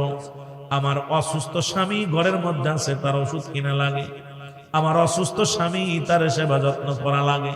একটু দয়া করে মায়া করে যদি আপনি আমার একটু কাজের ব্যবস্থা করে দিতেন। আমি এমনি আপনার বাড়ি খুরমা নিব না, আপনার বাড়ি খেজুর খুরমা এমনি নিব না, আমি কাজ করে নিব। আমাকে একটু কাজ দেন, আমি আপনার বাড়ি কাজ করব, থালা বাটি মাজবো, পানি টানবো, বাসনগুলো ধোবো, রান্না করে দিব, যত কাজ লাগে সব কাজ করে দিব। বিনিময়ে আমার একটু কাজ দেন, বিনিময়ে যা দিবেন সেটাই আমি নিয়ে আমার স্বামীরে খাওয়াইব। আমার বন্ধুগণ, আমার কোনো কাজ দিতে পারবো না, তোমার আমি কোন স্বামী ভক্তি দেখিয়া। ইহুদির বিবি চিন্তা করে, ওর ঈমানটা দেখবো, ওর স্বামীর প্রতি কেমন ভালোবাসা আছে, আর ইসলামের প্রতি কেমন ভক্তি শ্রদ্ধা আছে। ও যুবক, সঙ্গে সঙ্গে আমার বাইরে আমার বন্ধুরা আমার, উনি কি করলেন? উনি সঙ্গে সঙ্গে বলে, বোন রে, কাজ আমি দিতে পারি। তোমার মাথার চুলগুলো এত সুন্দর চুল। রহিমা বিবির অনেক লম্বা লম্বা চুল ছিল, সুন্দর কালো, এত কালো চুল, মাথা আবার অনেক সুন্দর চুল ছিল। কারণ এই যখন অসুস্থ আইয়ুব আলাইহিস সালাম যখন বিছনা থেকে উঠতেন, রহিমার চুল মুঠো ধরে চুলের মধ্যে হাত দিয়া টান উঠতেন। এই চুলের মধ্যে নবী আইয়ুব আলাইহিস সালামের হাতের ছোঁয়া পাওয়ার কারণে রব্বুল আলামিন রহিমা বিবির মাথার চুলগুলোর সৌন্দর্য বাড়িয়ে দিয়েছিল। জোরে জোরে চিল্লায় বলা যাবে না সুবহানাল্লাহ। অনেক লম্বা চুল ছিল। ইহুদির মেয়ে বা ইহুদির বিবি বলেন, তুমি আমার যদি চুলগুলো দিয়ে দাও, বিনিময়ে তুমি যা চাও তোমারে খাবার দিব, তোমারে খাবার দিব, টাকা দিব, যা লাগবে সব দিব, বিনিময়ে তোমার মাথার চুলগুলো আমাকে দিতে হবে। রহিমা বলে, মা গো, এই চুলগুলো আমার স্বামী প্রতিদিন যখন সকাল সন্ধ্যা আমার স্বামী সেবা যত্ন করে যখন একটু উঠতে চায়, একটা হাত দিয়ে আমার চুলগুলো ধরে, আর একটা হাত দিয়ে আমার গা ধরে। আমিও তার বডিখানা, যেহেতু আমি মেয়ে মানুষ, আমার স্বামীর আমি উঁচু করতে কষ্ট হয়। আমার স্বামী আমার চুল বারক ধরে একটু উঠে দাঁড়ায়, একটু উঠে বসে। এই চুলগুলো আমি যদি দিই, আমার স্বামী বসতে পারবে না, আমার স্বামী ধরতে পারবে না, আমার স্বামীরে আমি সেবা যত্ন করতে পারবো না। আপনি আমারে কিছু দেন, কাজ দেন, আমি কাজ করবো। কয় কাজ হবে না, তুমি তোমার মাথার চুলগুলো সবগুলো দেওয়া লাগবে না, অর্ধেক গুলো আমারে দিয়ে দাও, তাহলে তো তোমার স্বামীর জন্য অর্ধেক রাখলাম। রহিমা বিবি দায় থেকে চিন্তা করে, কোনো কাজ যেহেতু পাইলাম না, এই মহল্লার মধ্যে কোনো কাজ পাইলাম না, তাহলে আমার মাথার চুলগুলো অর্ধেক গুলো দিয়ে দিলেন। মুসলমান শোনো, ইহুদি কাটলেন, কাটার পর যখন কিছু খাবার দিলেন, এই খাবার পানি নিয়ে রহিমা যখন দৌড়ায়া স্বামীর জন্য দৌড়ায় আসলেন, মাস্টার ইবলিস এই দৃশ্য দেখে দৌড়ে আসলেন আইয়ুব আলাইহিস সালামের কাছে। দরবেশ সেজে সালাম দা, আসসালামু আলাইকুম হুজুর। কয় ওয়ালাইকুম আসসালাম। এ মুসলমান, গভীর মনোযোগ, ডাকতে বলে, হুজুর আমি আপনার কাছে আসছি, একটা সংবাদ নিয়ে আসছি। আপনি কি যার ইনকাম খান আর আল্লাহর জিকির করেন, এত আপনি রব্বে কারীমরে ভয় পান, ইবাদত বন্দেগী করেন, আপনি কি জানেন আপনার বিবি একটা দুশ্চরিত্র মহিলা? কারণ এই দুনিয়ার মধ্যে মানুষের কাছ থেকে চুরি করে, চুরি করে এনে এনে খাওয়ায়। আজকে ধরা পড়ে আপনার বিবির চুল কেটে ফেলেছে। সুতরাং বিশ্বাস যদি না হয়, আমার কথা যদি বিশ্বাস না হয়, বাড়ি আসলে দেখবেন আপনার বিবির অর্ধেক চুল কেটে নিছে ধরা পড়ার কারণে। এর আইয়ুব আলাইহিস সালাম এর গন্ধ পাইলেন, ওই শয়তানের গা থেকে একটা গন্ধ আসতেছিল। আইয়ুব আলাইহিস সালাম বুঝতে পেরেছে মাস্টার ইবলিস আমারে ধোঁকা দেওয়ার জন্য হয়তো আসছে। সঙ্গে সঙ্গে আমার আইয়ুব আলাইহিস সালাম কয়, লা হাওলা ওয়ালা কুওয়াতা ইল্লা বিল্লাহ। বিশ্বলি খাজা ফরিদপুরি যখন আপনাকে সবক দিছে, কলবের সবক, আমার পীর কেবলা জান মুসলমান শুনে নাও, এইবার একবার নয়, দুবার নয়, 500 বার সকালবেলা লা হাওলা লা কুওয়াতা ইল্লা বিল্লাহ পড়ার জন্য আদেশ দিয়েছে। কেন দিয়েছে বাবা শোনেন। রাসূলের সাহাবীরা নবীর কদমে আসে বলে, ইয়া রাসূলুল্লাহ, ইয়া হাবিবাল্লাহ। নবী কয়, সাহাবীরা রে, আমি কি এমন কোন আমল দিব যে আমলটা করলে আপনারা ধনী হবেন, সম্পদ বেড়ে যাবে? সাহাবীরা বলে, হুজুর কে বানা চায় ধন সম্পদের মালিক হতে? আমার নবী বলেন, তাহলে তোমরা বেশি বেশি করে লা হাওলা লা কুওয়াতা ইল্লা বিল্লাহ পড়বা। দেখা গেল মুসলমান সাহাবীদের ভাগ্যের পরিবর্তন হলো। মুসলমান তাকবীরে বরকত আসতে লাগলো, বরকত খাদ্য বরকত বেশি বেশি হওয়া শুরু করলো। আমার কেবলা জান হুজুর অনেকেই কয় আত্মসি গেলে বড় লোক হয়। আরে আমার পীর কেবলা জান এমন একটা নিয়ামত, একবার নয়, দুবার নয়, 500 বার সকালবেলা লা হাওলা লা কুওয়াতা ইল্লা বিল্লাহ, লা হাওলা লা কুওয়াতা ইল্লা বিল্লাহ। আর রাসূলের উপরে দুরূদ পড়লে, পৃথিবীর মধ্যে পানি যদি রাসূলুল্লাহর উপরে দুরূদ পড়ে, মুসলমান মৌমাছিগুলো রাসূলুল্লাহর উপরে দুরূদ পড়ার কারণে পানি মধু হয়ে গেছে। এই দুরূদ শরীফ পড়লে বরকত আসবে, নবী খুশি হয়ে যাবে, রব্বে কারীম রিজিকের ফয়সালা করে দিবে। এই জন্য অনেক সময় দেখা যায় জাকের ভাইদের ভাগ্যের পরিবর্তন করে দেয় আমার আল্লাহ। জোরে বলেন ঠিক কিনা? আর একটু জোরে বলেন ঠিক কিনা? আমার বন্ধুরা, আমার গভীর মনোযোগ, যে কথাগুলো বলি লক্ষ্য করে শোনেন। রহিমা বিবি আসলেন খাবার নিয়ে, পানি নিয়ে, মুসলমান ওষুধ নিয়ে আসলেন। আইয়ুব আলাইহিস সালাম মনটা খারাপ করে বসে আছে। মুসলমান তাকায়, কয়, বিবি রে। বিবি কয়, স্বামী রে, আপনার মনটা কেন ভারী? কথা বলেন না কেন? কারণ ওই স্বামীর মনে তো ধোঁকা দিয়ে গেছে মাস্টার ইবলিস এসে। আইয়ুব আলাইহিস সালাম মনটা বড় খারাপ, ডাক দে কয় বিবি রে তোমার মাথার কাপড়টা খোলো আমি একটু দেখবো। বিবি চিন্তা করে ঘটনাটা কি, আমি আজকে চুল দিয়ে আসলাম, আমার স্বামীরে কে বললো? বলো বিবি তুমি মাথার কাপড়টা সরাও।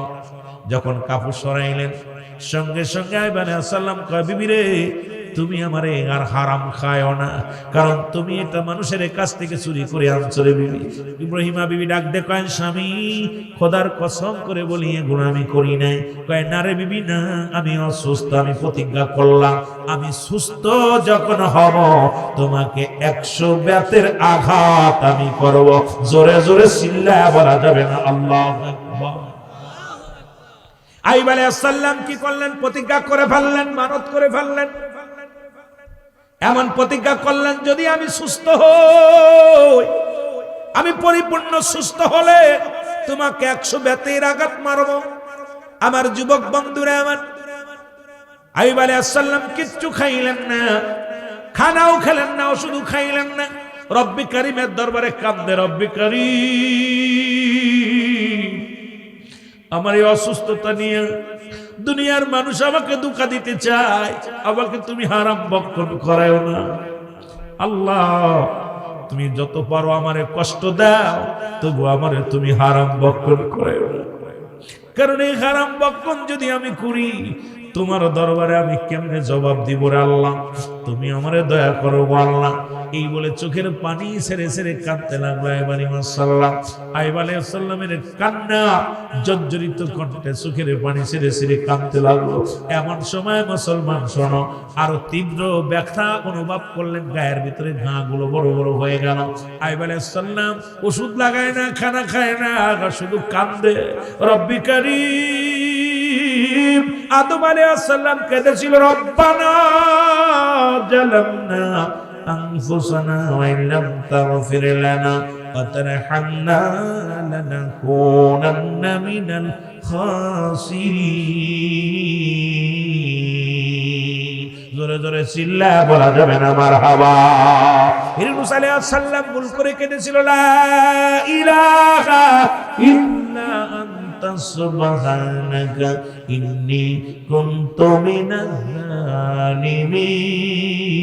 জালিমিন। জোরে জোরে চিল্লা বলা যাবে না মারহাবা। এ আমার ভাইরা, আমার বন্ধুরা, আমার এমন মুসলমান শোনো, গভীর মনোযোগ। রহিমা বিবি মনটা খারাপ করে রওনা দিয়ে গেল। সামনে দেখে এক দরবেশ, মাস্টার ইবলিস দরবেশ সেজে রহিমাকে সালাম দা, আসসালামু আলাইকুম রহিমা, তোমার মনটা কেন ভারী? তোমার স্বামী কেমন আছে? আপনি কেমন করে জানলেন?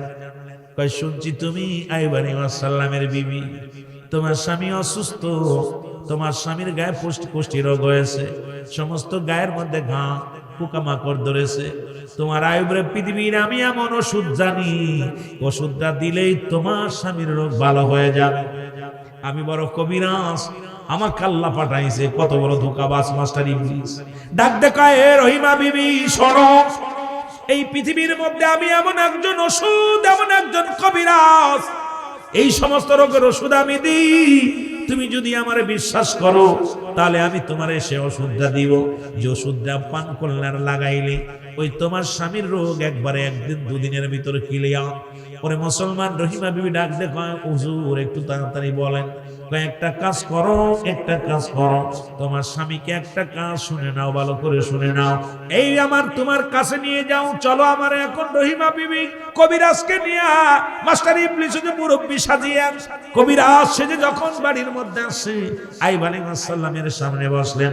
আইয়ুব আলাইহিস সালামকে ভালো মতো দেখে নিলেন, দেখে টেকে পর্যবেক্ষণ করে কয়, হুজুর আপনার এই 5 দিনের ভিতরে আপনার গায়ের একটু দাগ থাকবে না। আইয়ুব আলাইহিস সালাম কয়, কি ওষুধ লাগাই মা তুমি? কয়, আমি সব ওষুধের নাম বলতেছি, যেটা খাবেন। কয়, 1 নাম্বার আপনি এই মদ আপনার গায়ের মধ্যে লাগাইবেন। মদ 1 বোতল মদ আনিয়া দিয়া কয়, এইটা আপনার সমস্ত গায়ের মধ্যে সুন্দর করে লাগাবেন, গায়ের কোনো গা থাকবে না, সব সেরে যাবে। আর একটা শুয়োর আনলেন, শুয়োরের বাচ্চা, কথা বলছেন, খিনজির বললেন হুজুর এই খিনজিরটা জবাই করে সুন্দরভাবে ভুনে আপনি খাবেন, এইটা অন্য কেউ খেতে পারবে না, শুধু আপনি খাবেন, এই রোগগুলো ভালো হয়ে যাবে। আইয়ুব আলাইহিস সালাম তাকায় দেখে আল্লাহ, এক নাম্বার মদ যেটা গ্রহণ করা বৈধ নয়, দুই নাম্বার খিনজির এটা আমার জন্য জায়েজ না, এটা হারাম। আল্লাহ এই দুইটা কবিরাজ দেয়। রহিমা বিবি বুঝতে পারে নাই কবিরাজের চালাকি, মাস্টার ইবলিসের চালাকি। এবার দুইটা জিনিসই আইনা দিল সামনে, বলে হুজুর এইটা আইনা দিলাম, আমি পড়ে দিব, এটা খালি শেষ হয়ে যাবে। আরে আইয়ুব আলাইহিস সালাম মাথাটা নত করে তাকাতে রব্বি কারীমের দরবারে, রব্বি কারীম তুমি আমার কোন পরীক্ষার মধ্যে ফেললাম? আমার বিবি যে কবিরাজ নিয়ে আসি, এই কবিরাজ যে এক নাম্বার মদ আমার গায়ে লাগাতে বলে, আল্লাহ এটাও তো হারাম। আল্লাহ আমার গায়ের আমার খাবারের জন্য যে খিনজির দেয়, এটাও তো হারাম। আরে আইয়ুব আলাইহিস সালাম হঠাৎ করে মনের ভিতরে পড়ে গেল, আল্লাহ এ কি মাস্টার ইবলিস নাকি এত বড় ষড়যন্ত্র করে? সঙ্গে সঙ্গে বলে আউযু বিল্লাহি মিনাশ শাইতানির রাজীম, বিসমিল্লাহির রাহমানির রহিম, লা হাওলা ওয়ালা কুওয়াতা ইল্লা বিল্লাহ। মাস্টার ইবলিস সাইরে ছুটে তো একে দেই কইছে আউযু বিল্লাহ, ইবলিস আর হনে না, ইবলিস দূর। আইয়ুব আলাইহিস সালাম শুকরিয়া আদায় করে, আল্লাহ তুমি আমারে দয়া করেছো গো আল্লাহ, এগুলো যদি আমি ভক্ষণ করে ফেলতাম, এটা যদি গায়ের মধ্যে লাগাইতাম, আমার ঈমান চলে যেত রে আল্লাহ। আল্লাহ সঙ্গে সঙ্গে কান্দে। এমন সময় মনে পড়ে গেল বাবা আদম আলাইহিস সালাম 360 মুসলমান 350 বছর কেঁদেছিল। আদম আলাইহিস সালাম তওবা করেছিল, বলেন তওবা করে কেঁদেছিল, রব্বানা জালামনা আনফুসানা ওয়া ইল্লাম তাগফির লানা ওয়া তারহামনা লানাকুনান্না মিনাল খাসিরিন। জোরে জোরে চিল্লা বলা যাবে না মারহাবা। আদম আলাইহিস সালাম এই তওবা করেছিল 350 বছর কাদা পরে, তুমি মাফ করেছিলে আল্লাহ।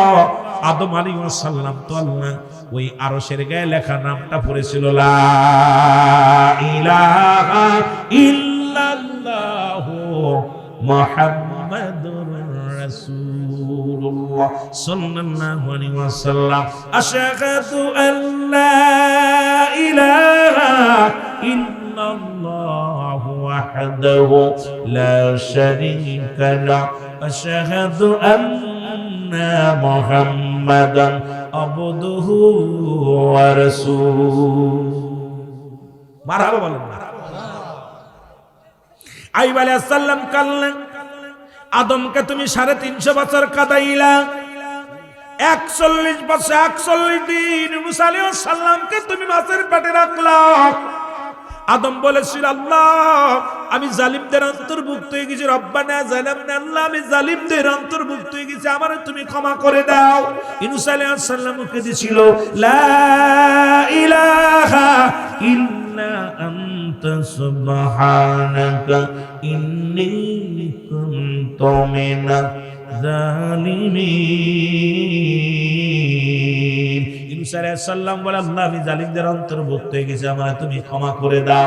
এ আল্লাহ আইয়ুব আলাইহিস সালাম ডাক দিয়ে বলে, রব্বি কারীম তুমি ইউনূসকে ক্ষমা করেছিলা, আদমকে ক্ষমা করেছিলা, তোমার আরশের গায়ে একজন নবীর নাম, ওই নামটা লা ইলাহা নাই কোন ইলা ইল্লাল্লাহু কাল্লাসানা মুহাম্মাদুর রাসূলুল্লাহ সাল্লাল্লাহু আলাইহি ওয়াসাল্লাম।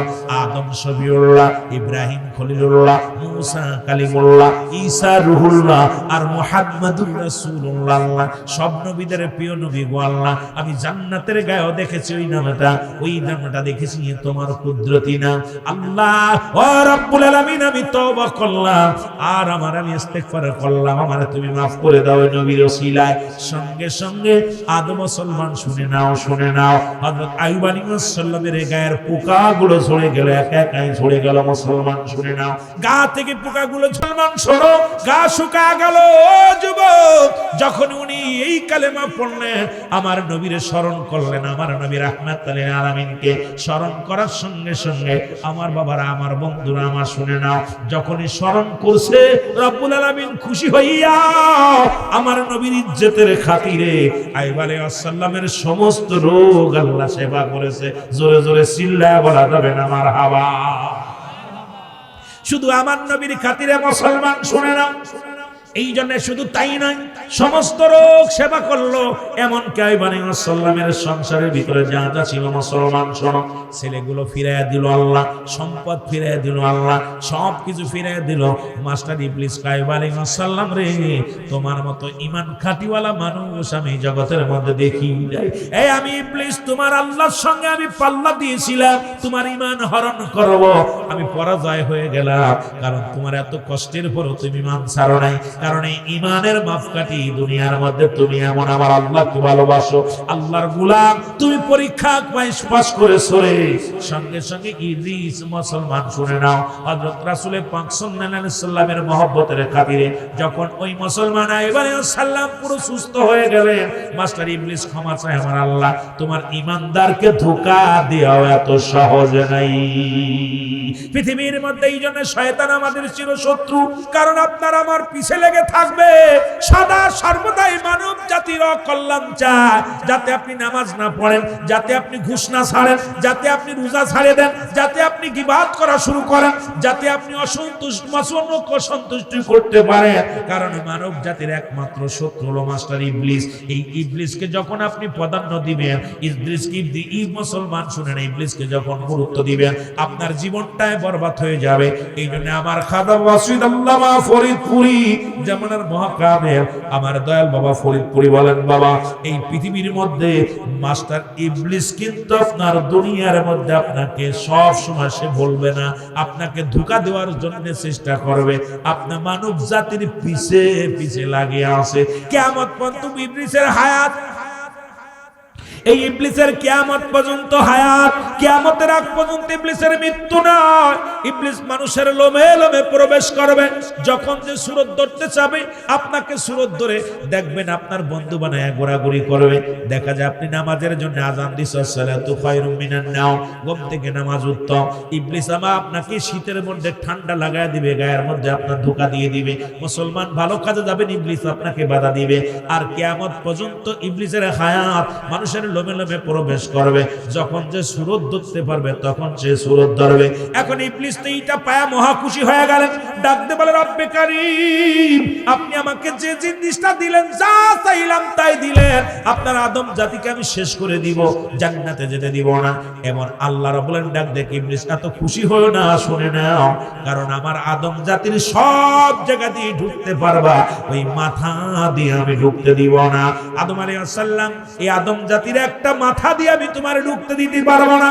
ইদিবি মুসলমান ইবলিস কয়, রব্বে কারীম, ওই মাথাতে না ঢুকলে কি হবে? সমস্ত অঙ্গ প্রত্যঙ্গ দিয়ে আমি ঢুকবো, ধোঁকা দিব, সুরত ধরে ওরে ধোঁকা দিয়ে শেষ করে দিব। আমার আল্লাহ বলে, না না না, এত খুশি হওয়ার কিছু নাই, কারণ এই মাথা দিয়ে প্রবেশ করতে আমি দিব না।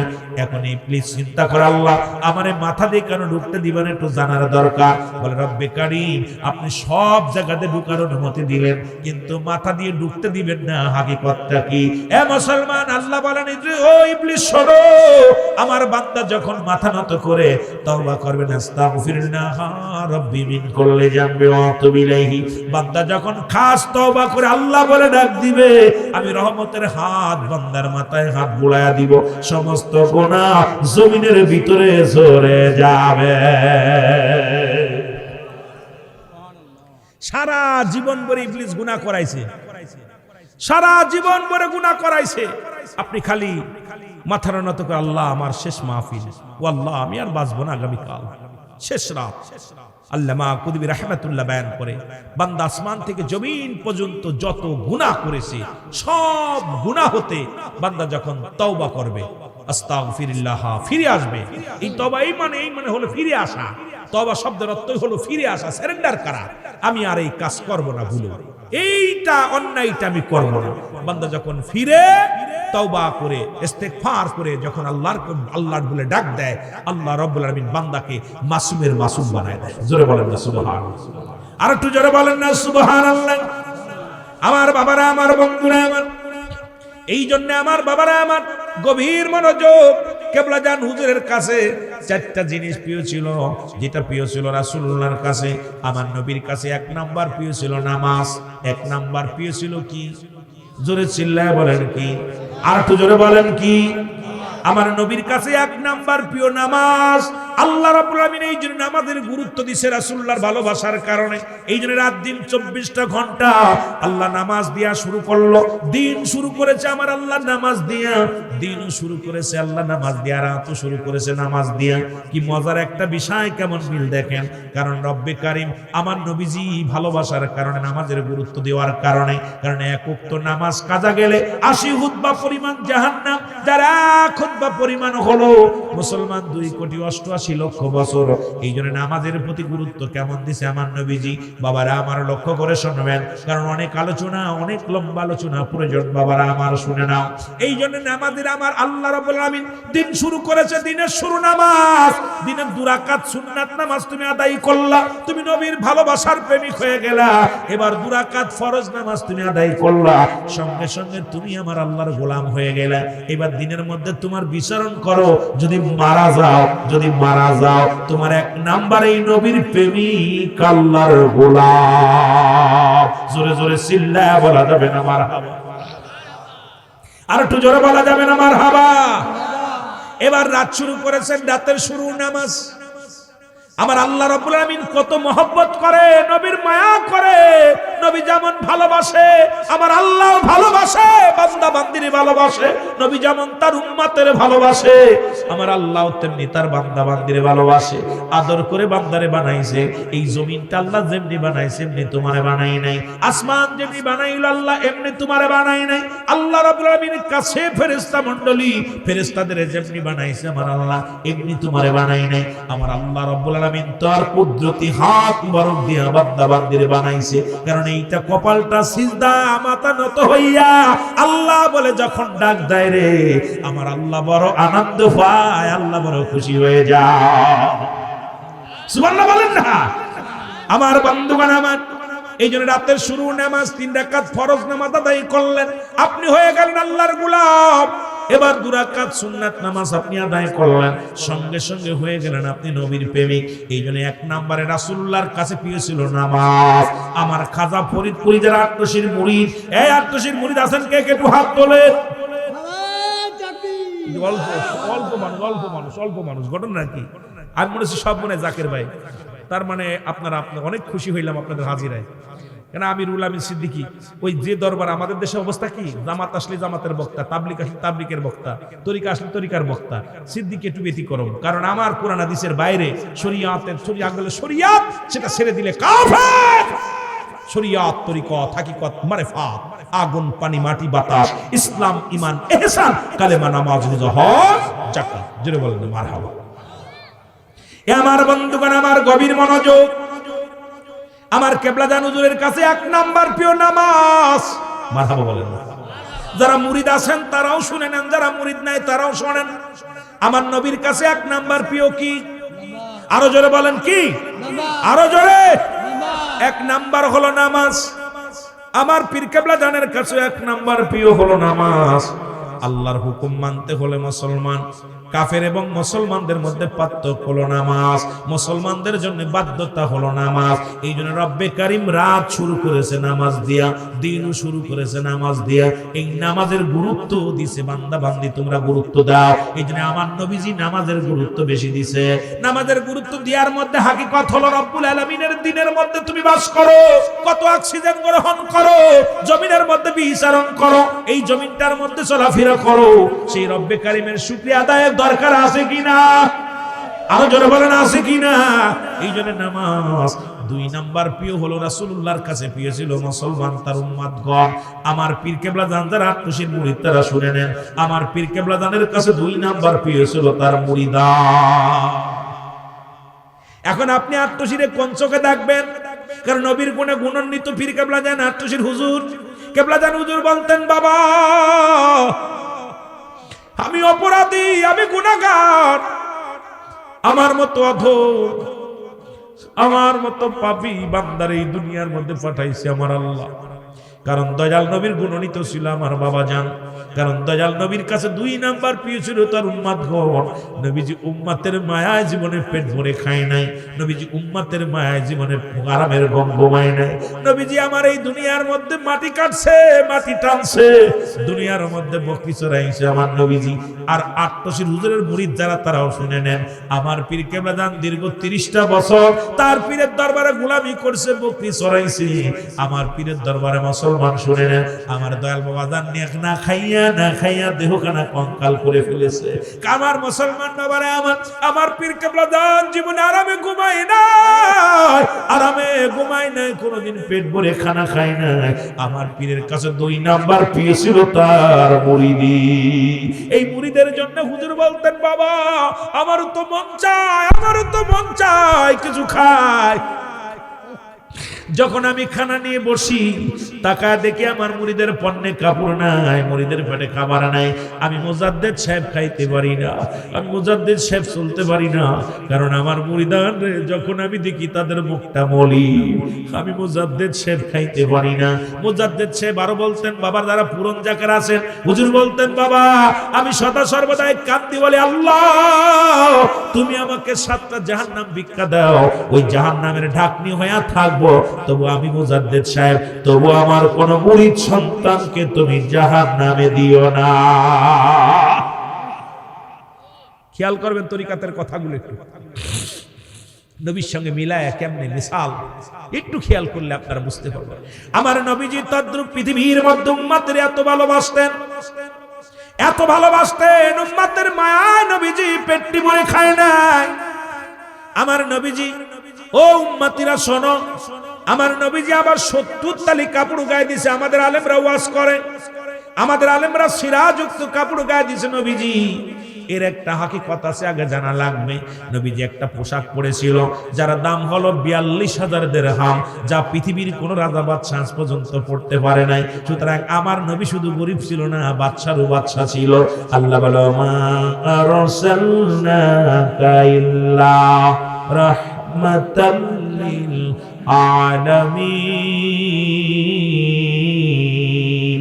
তামাম পৃথিবীর রহমত দান করেছে আমার আল্লাহ রাব্বুল আলামিন আমার হাবিবরে। আমার নবীজি বাদশার বাদশা ছিল, 42,000 দিরহাম যার তা একটা জামার দাম।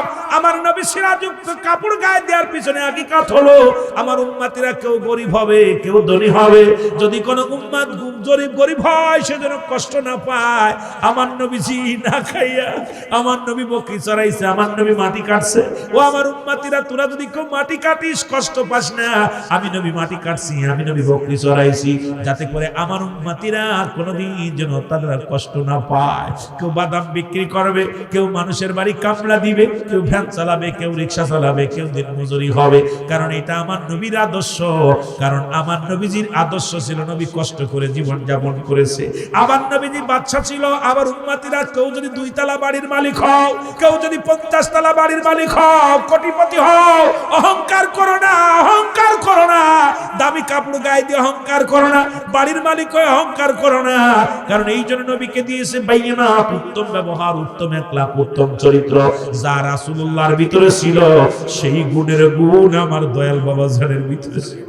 আমার বাবা জান এই দুনিয়ার মধ্যে এত ধন সম্পদ, জীবন দশায় থাকতে 950 বিঘা সম্পদের মালিক ছিল আমার বাবা জান। কিন্তু আমার বাবা জান নিজের নামে মালিক ছিল না।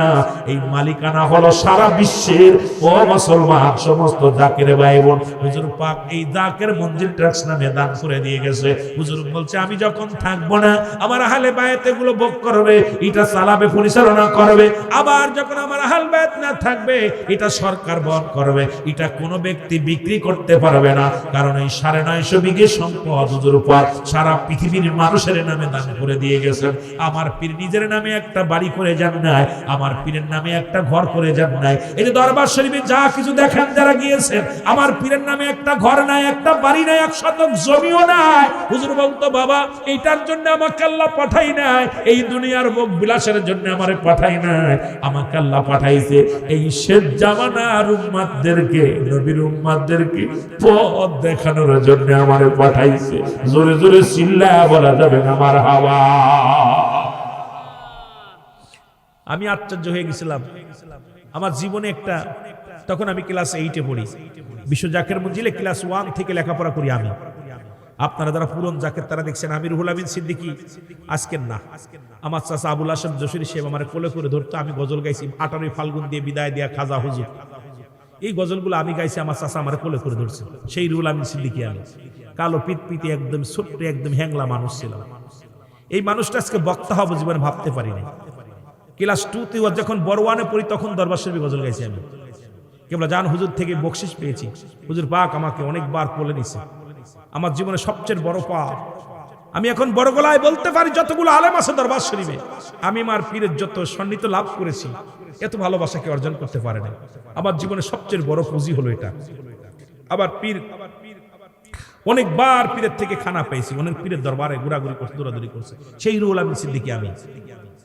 এই যে 18 ফাল্গুন দিনে বিদায় দেয়া খাজা হুজুর, আমি গুনাহগারের গজলগুলো শুনছেন, সে পিচ্ছি মানুষ। আর দরবার শরীফে অনেক গজল, অনেক গজল, যত ওয়াজ গজল যত জিকির টিকির আছে শুনে। তামার কেবলা জানুন যে কেমন পীর ছিল, ঠিক এটা আমি আপনাদেরকে বুঝাইতে পারবো না। তখন আসলো অডিট, আসলো জমি অডিট করতে, আর কেউ জমি যে জরিপ আসলো, আমার মনে একটু শর্টটামি লাগলো। আমরা কিন্তু ছাত্র ভাইয়েরা, শামবাইয়ের কাছারি পিছনের শামবাই আছে, পূর্ব পাশে বাড়ি মাতবার, উনি জীবনে বিয়ে করে নাই, জমি জমা যা ছিল সব দান করে দিয়ে চলে গেছে। ওনার মেলা জমি জমা ছিল, বড় লোক, কিন্তু উনি মানে ওই এমন এবার খালাক্কা জিকির আজগার করতে সবসময় বসে, মসজিদ হয় মসজিদ, নামাজ পড়ছে, ওই দোকানে গেছে, একটা চা খাইছে, একটা রুটি খাইছে, দরবারে খাইছে, আর ঘুরে বাড়ি চলে গেছে। ওনার কাম ছিল দরবারে আসা, দুধে খাওয়া। এত সম্পদ, প্রায় 30 বিঘা জমি ছিল, 30-35 বিঘা জমি শামবাইয়ের, কিন্তু উনি বিয়ে শাদী কিছু করে নাই। আর ওনারে জিগাইলে আমার পুরুষত্ব আছে, কিন্তু আমি বিয়ে থাদি করবো না, আমার যা আছে সব আমি দান জ্ঞান করে মানুষের দান করে যাবো, হুজুরে দিয়ে যাব। আর আমার তো খানা চলতেছে, হুজুরের বাড়ি খায় আর বাড়ি যে ঘুমাই, একটা ঘর আছে ওখানে যে ঘুমাই। এই লোকটার বাড়ি জরিপ আসলো, আমরা গেছি যে আটশি হুজুরের বাড়ি, দেই হুজুরের নামে কি কি লেখা আছে। খোদার কসম, আমার নিজ চোখে দেখা, আমি আশ্চর্য হয়ে গেছি। ওনার নাম ছিল আজিজ মিয়া, আজিজ ভাই জরিপ যিনি করতে এসেছিল, উনি ছিল জামাত আপনার ইসি চরমনা পীর সাহেবের মুরিদ। উনারও ষড়যন্ত্র ছিল যে আটশি জরিপ করতে আইছি, আটশির এই জমি জমা মনে হয় আটশির হুজুর মনে হয় তার নিজের নামে লেখা। উনি আমাদের দেখে বলতেছে, ভাই পৃথিবীতে অনেক জায়গা গেছি, কিন্তু এমন মানুষ আমি দেখি নাই, ওনার যত জমি জমা যা দেখলাম, ওনার বিবির নামে, ওনার ছেলের নামে, ওনাদের নামে কোনো কিছু নাই, সবকিছু অক্ষ করা। আমরা আশ্চর্য হয়ে গেলাম, কি বলেন? আমি ওনার বাড়ি কয়, বাবা বাড়ি হাসপাতাল মসজিদ মাদ্রাসা যা কিছু করছে সব কিছু হুজুর যাকে ট্রাক্স এই নামে সব দান করে ফেলেছে। জোরে বলেন না মারহাবা। আমরা মাথা নত করে সবাই চিন্তা করলাম, হাই রে আমরা ভুল বুঝতাম। আমারও নিজের ভিতরে ছিল মানে হুজুরের সবগুলো হুজুরের নামে করা। পৃথিবীতে কত পীর সাহেব তার বাপের নামে ভাইয়ের নামে জরিপ করতে, উনি বলতেছে কত পীর সাহেব তার বাবার নামে ভাইয়ের নামে বোন নামে করে থুইছে। আটশির এমন মহান পীর, মাত্র 4 শতক জমি, 4 কাঠা জমি, যেটা হুজুর পাক তার বিবি কিনে দিছিলেন ওই মোহরানার বাবদে। বিয়ে করার পরে যে সোনের ঘর, যেই 4 কাঠা জমি, এটা মাত্র বড় আম্মা জানের নামে, 2 আম্মা জানের নামে যেটা দেওয়া আছে, এই 4 কাঠা জমি ব্যতীত আর কোনো কিছু দরবার শরীফে আমার পীরের নামে নাই। আমরা আশ্চর্য হয়ে গেছি শোনা পর যে এমন বান্ধব 950 বিঘে সম্পদ জীবন দশায় ছিল, কিন্তু হুজুর জীবনে খাইতেন না। না খেয়ে খেয়ে একবার হুজুর কঙ্কাল হয়ে গেলেন, অসুস্থ হয়ে গেলেন। ডাক্তার এসে ওনাকে ডাক্তার দেখালেন, সবাই কান্নাকাটি শুরু করছে দরবার শরীফে যে হুজুর মনে আর বাঁচবেন। ডাক্তার এসে এমবিবিএস ডাক্তার এসে বললেন, আপনার বাবার দেহের মধ্যে কোনো রোগ নাই। তো রোগ নাই মানে এইরকম। কয় উনি খানা খায় না, না খেয়ে ওনার দেহটা কঙ্কাল করে ফেলেছে। তখন হুজুরকে জিজ্ঞাসা করার, হুজুর আপনি খান না কেন? কয় বাবা আমি যখন খানা নিয়ে বসি তখন আমি তাকায় দেখি আমার মুরিদের অনেক অনেক মুরিদ না খেয়ে ঘুমায় গেছে, অনেক মুরিদের পেটে খাবার নাই, আমি মুজাদ্দেদ কেমনে খাবো? আমি এই মুরিদের নালিশ শুনতে শুনতে আমার দেহখানা কঙ্কাল করে ফেলেছি, কারণ আমাকে আল্লাহ খাওয়ার জন্য পাঠাই নাই। এই দুনিয়ার মধ্যে আমার মুরিদ সন্তান নালিশ অন্যান্য পীর তার মুরিদের বাড়ি যায় খায়, ভালো মন্দ খায় দেহ গড়ে। আমি তো বাবা আমারও মন চায়, আমিও তো মানুষ, আমারও তো মন চাই খাইতে, কিন্তু খাইতে পারি না, কারণ আমার মুরিদের পণ্যে কাপড় নাই, মুরিদের পেটে খাবার নাই। আমি মুজাদ্দেদ কেমনে খাবো? শ্যামন পীরের মুরিদ আপনারা, জোরে বলেন না মারহাবা। গাউসুল আজম ফরিদ পুরি, গাউসুল আজম তুমি আউলিয়া রসদার, তোমাকে দিয়াছেন আল্লাহ। অনেক গজল গাইছে আমাদের এটা কি হানজালা, এই জন্য আমি আর গজলের মধ্যে যাইনি, যে গজল গাইলে সময় নষ্ট করবো, ওয়াজ করে শেষ করতে পারতেছি। কথা বুঝেননি? ওয়াজ করবো কখন আর গজল গাবো কখন? আমার বন্ধুরা, আমার গভীর মনোযোগ, যে কথাগুলো বলি দয়াল নবীর ভিতরে তিন নাম্বার গুণ ছিল আমার বাবার ভিতরে। তার বিবিদেরকে অনেক ভালোবাসতেন। আমার দয়াল নবীজিও তার বিবিদেরকে ভালোবাসতেন। জাকের বোনেরা আপনাদের জন্য আমানত, খবরদার খেয়ানত করা যাবে না। কোন জাকের বোনের দিকে নজর, তার খারাপ নজরে তাকানো যাবে না। আমানতের খেয়ানত যদি করেন আল্লাহর দরবারে আপনার কৈফিয়ত জবাব দেয়া লাগবে, কারণ এটা আপনার জন্য আমানত। অনেক জাকের ভাই বিশ্বাস করে, জাকের ভাই গেলে দেখা যায় জাকের বোনকে গাড়িতে করে নিয়ে যান, এটার দিকে যদি খারাপ নজরে তাকান আপনার হিসাব দেয়া লাগবে আল্লাহর দরবারে। কারণ আমার কেবলাদান দয়াল নবীজির কাছে 3 নাম্বার প্রিয় ছিল তার বিবিগণ। আমার খাজা ফরিদপুরীর কাছেও 3 নাম্বার প্রিয় ছিল তার বিবিগণ। 4 নাম্বার নবীর কাছে প্রিয় ছিল। তরিকাতের একটু কথা বুঝে নিয়েন বাবা, নবীর কাছে প্রিয় ছিল 4 নাম্বার সুগন্ধি জিনিস। আমার কেবলাদান হুজুরের কাছেও 4 নাম্বার প্রিয় ছিল সুগন্ধি জিনিস। ফুলকে বেশি প্রাধান্য দিতে ভালোবাসতো। আজকে যদি দয়াল নবীর মুরিদ হতে হয়, আজ থেকে প্রতিজ্ঞা করবেন গাঁজা মদ খাবেন না। দয়াল নবীর উম্মাত হিসেবে যদি স্বীকৃতি পাইতে চান, আজ থেকে এই মাহফিলে বসে বলবেন, আল্লাহ আমি আর কোনোদিন সিগারেট টান দিব না, আমি আর কোনোদিন গাঁজায় টান দিব না, মদে টান দিব না, আমি আর কোনোদিন মাদক খাবো না, মাদক সেবন করবো না। মদ, গাঁজা, ইয়াবা, ফেনসিডিল, দুনিয়ার মধ্যে যত মাদক আছে আজকের মাহফিল থেকে তওবা করলাম, আল্লাহ আমাদের এগুলো থেকে বাঁচাও। জাকের ভাইয়েরা যারা আছেন আপনাদের পায়ে ধরে বলে যায়, আপনার পিত্ত কোনোদিন এগুলো খান নাই, আপনারা যদি বিড়ি সিগারেট খান ইয়া দ্বারা আপনার পীরের সুনাম নষ্ট হয়ে যায়। জোরে বলেন ঠিক কিনা? জাকের ভাইদের কাছে আমার করজোরে দাবি, যেহেতু আপনি মায়ের গর্ভে যখন ছিলেন আপনার নাভির সঙ্গে মায়ের নাভিটা জোড়ানো ছিল, এই কুরক্ত খাওয়াইছে।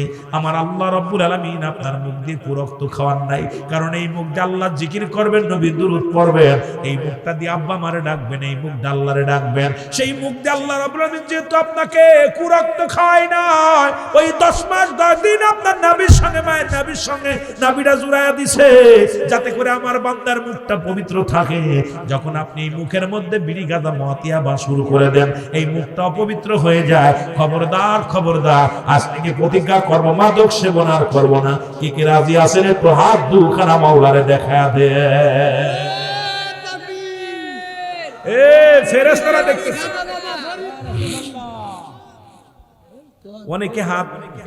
অনেকে হাত উঠান নাই, মনে করছেন আপনি বাঁচতে পারবেন।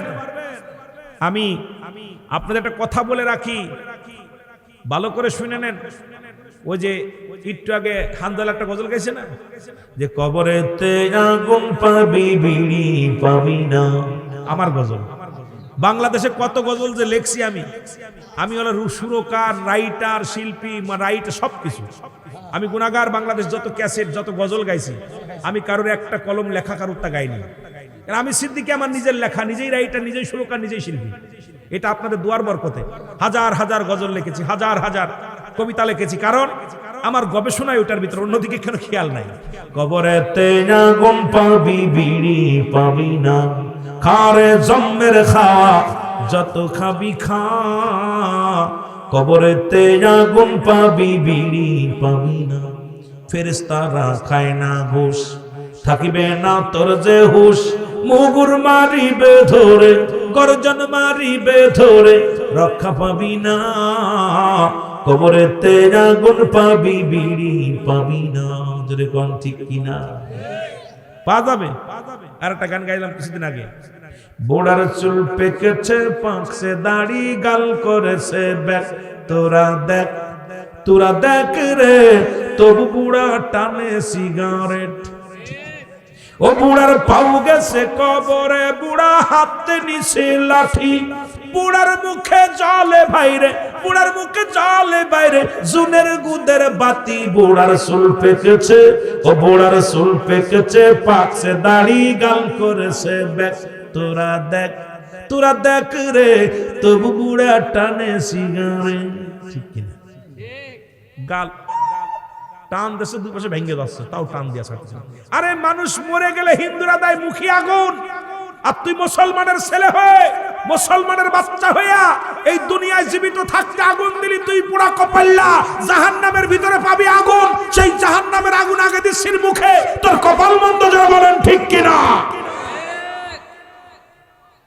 বড় কষ্ট লাগে। মাদক সেবন যে ঘরে ঢুকছে, সেই ঘর শেষ, সেই বাড়ি শেষ, সব শেষ। আমার বন্ধুগণ, আমার গভীর মনোযোগ। 4 নাম্বার পেয়েছিল রাসূলুল্লাহর কাছে সুগন্ধি জিনিস, কেবলাজান হুজুরের কাছে 4 নাম্বার পেয়েছিল সুগন্ধি জিনিস। আজ থেকে প্রতিজ্ঞা করব, আমরা মাদক সেবন করব না। জোরে জোরে চিল্লায়া বলা যাবে না মারহাবা। সুতরাং নবীর গুণে গুণান্বিত হওয়ার দরকার আছে কি না? কথা বলেন না কেন? নবীজির গুণে গুণান্বিত হতে হবে, আপন পীরের গুণে গুণান্বিত হতে হবে। যদি বাঁচতে চান, আল্লাহ আমাদের সবাইকে বোঝার তৌফিক দান করুন। জোরে বলেন আমিন। এসেছেন যত নবী, সকলের ইমাম, সালাম তোমায় গো নবী, হাজারো সালাম।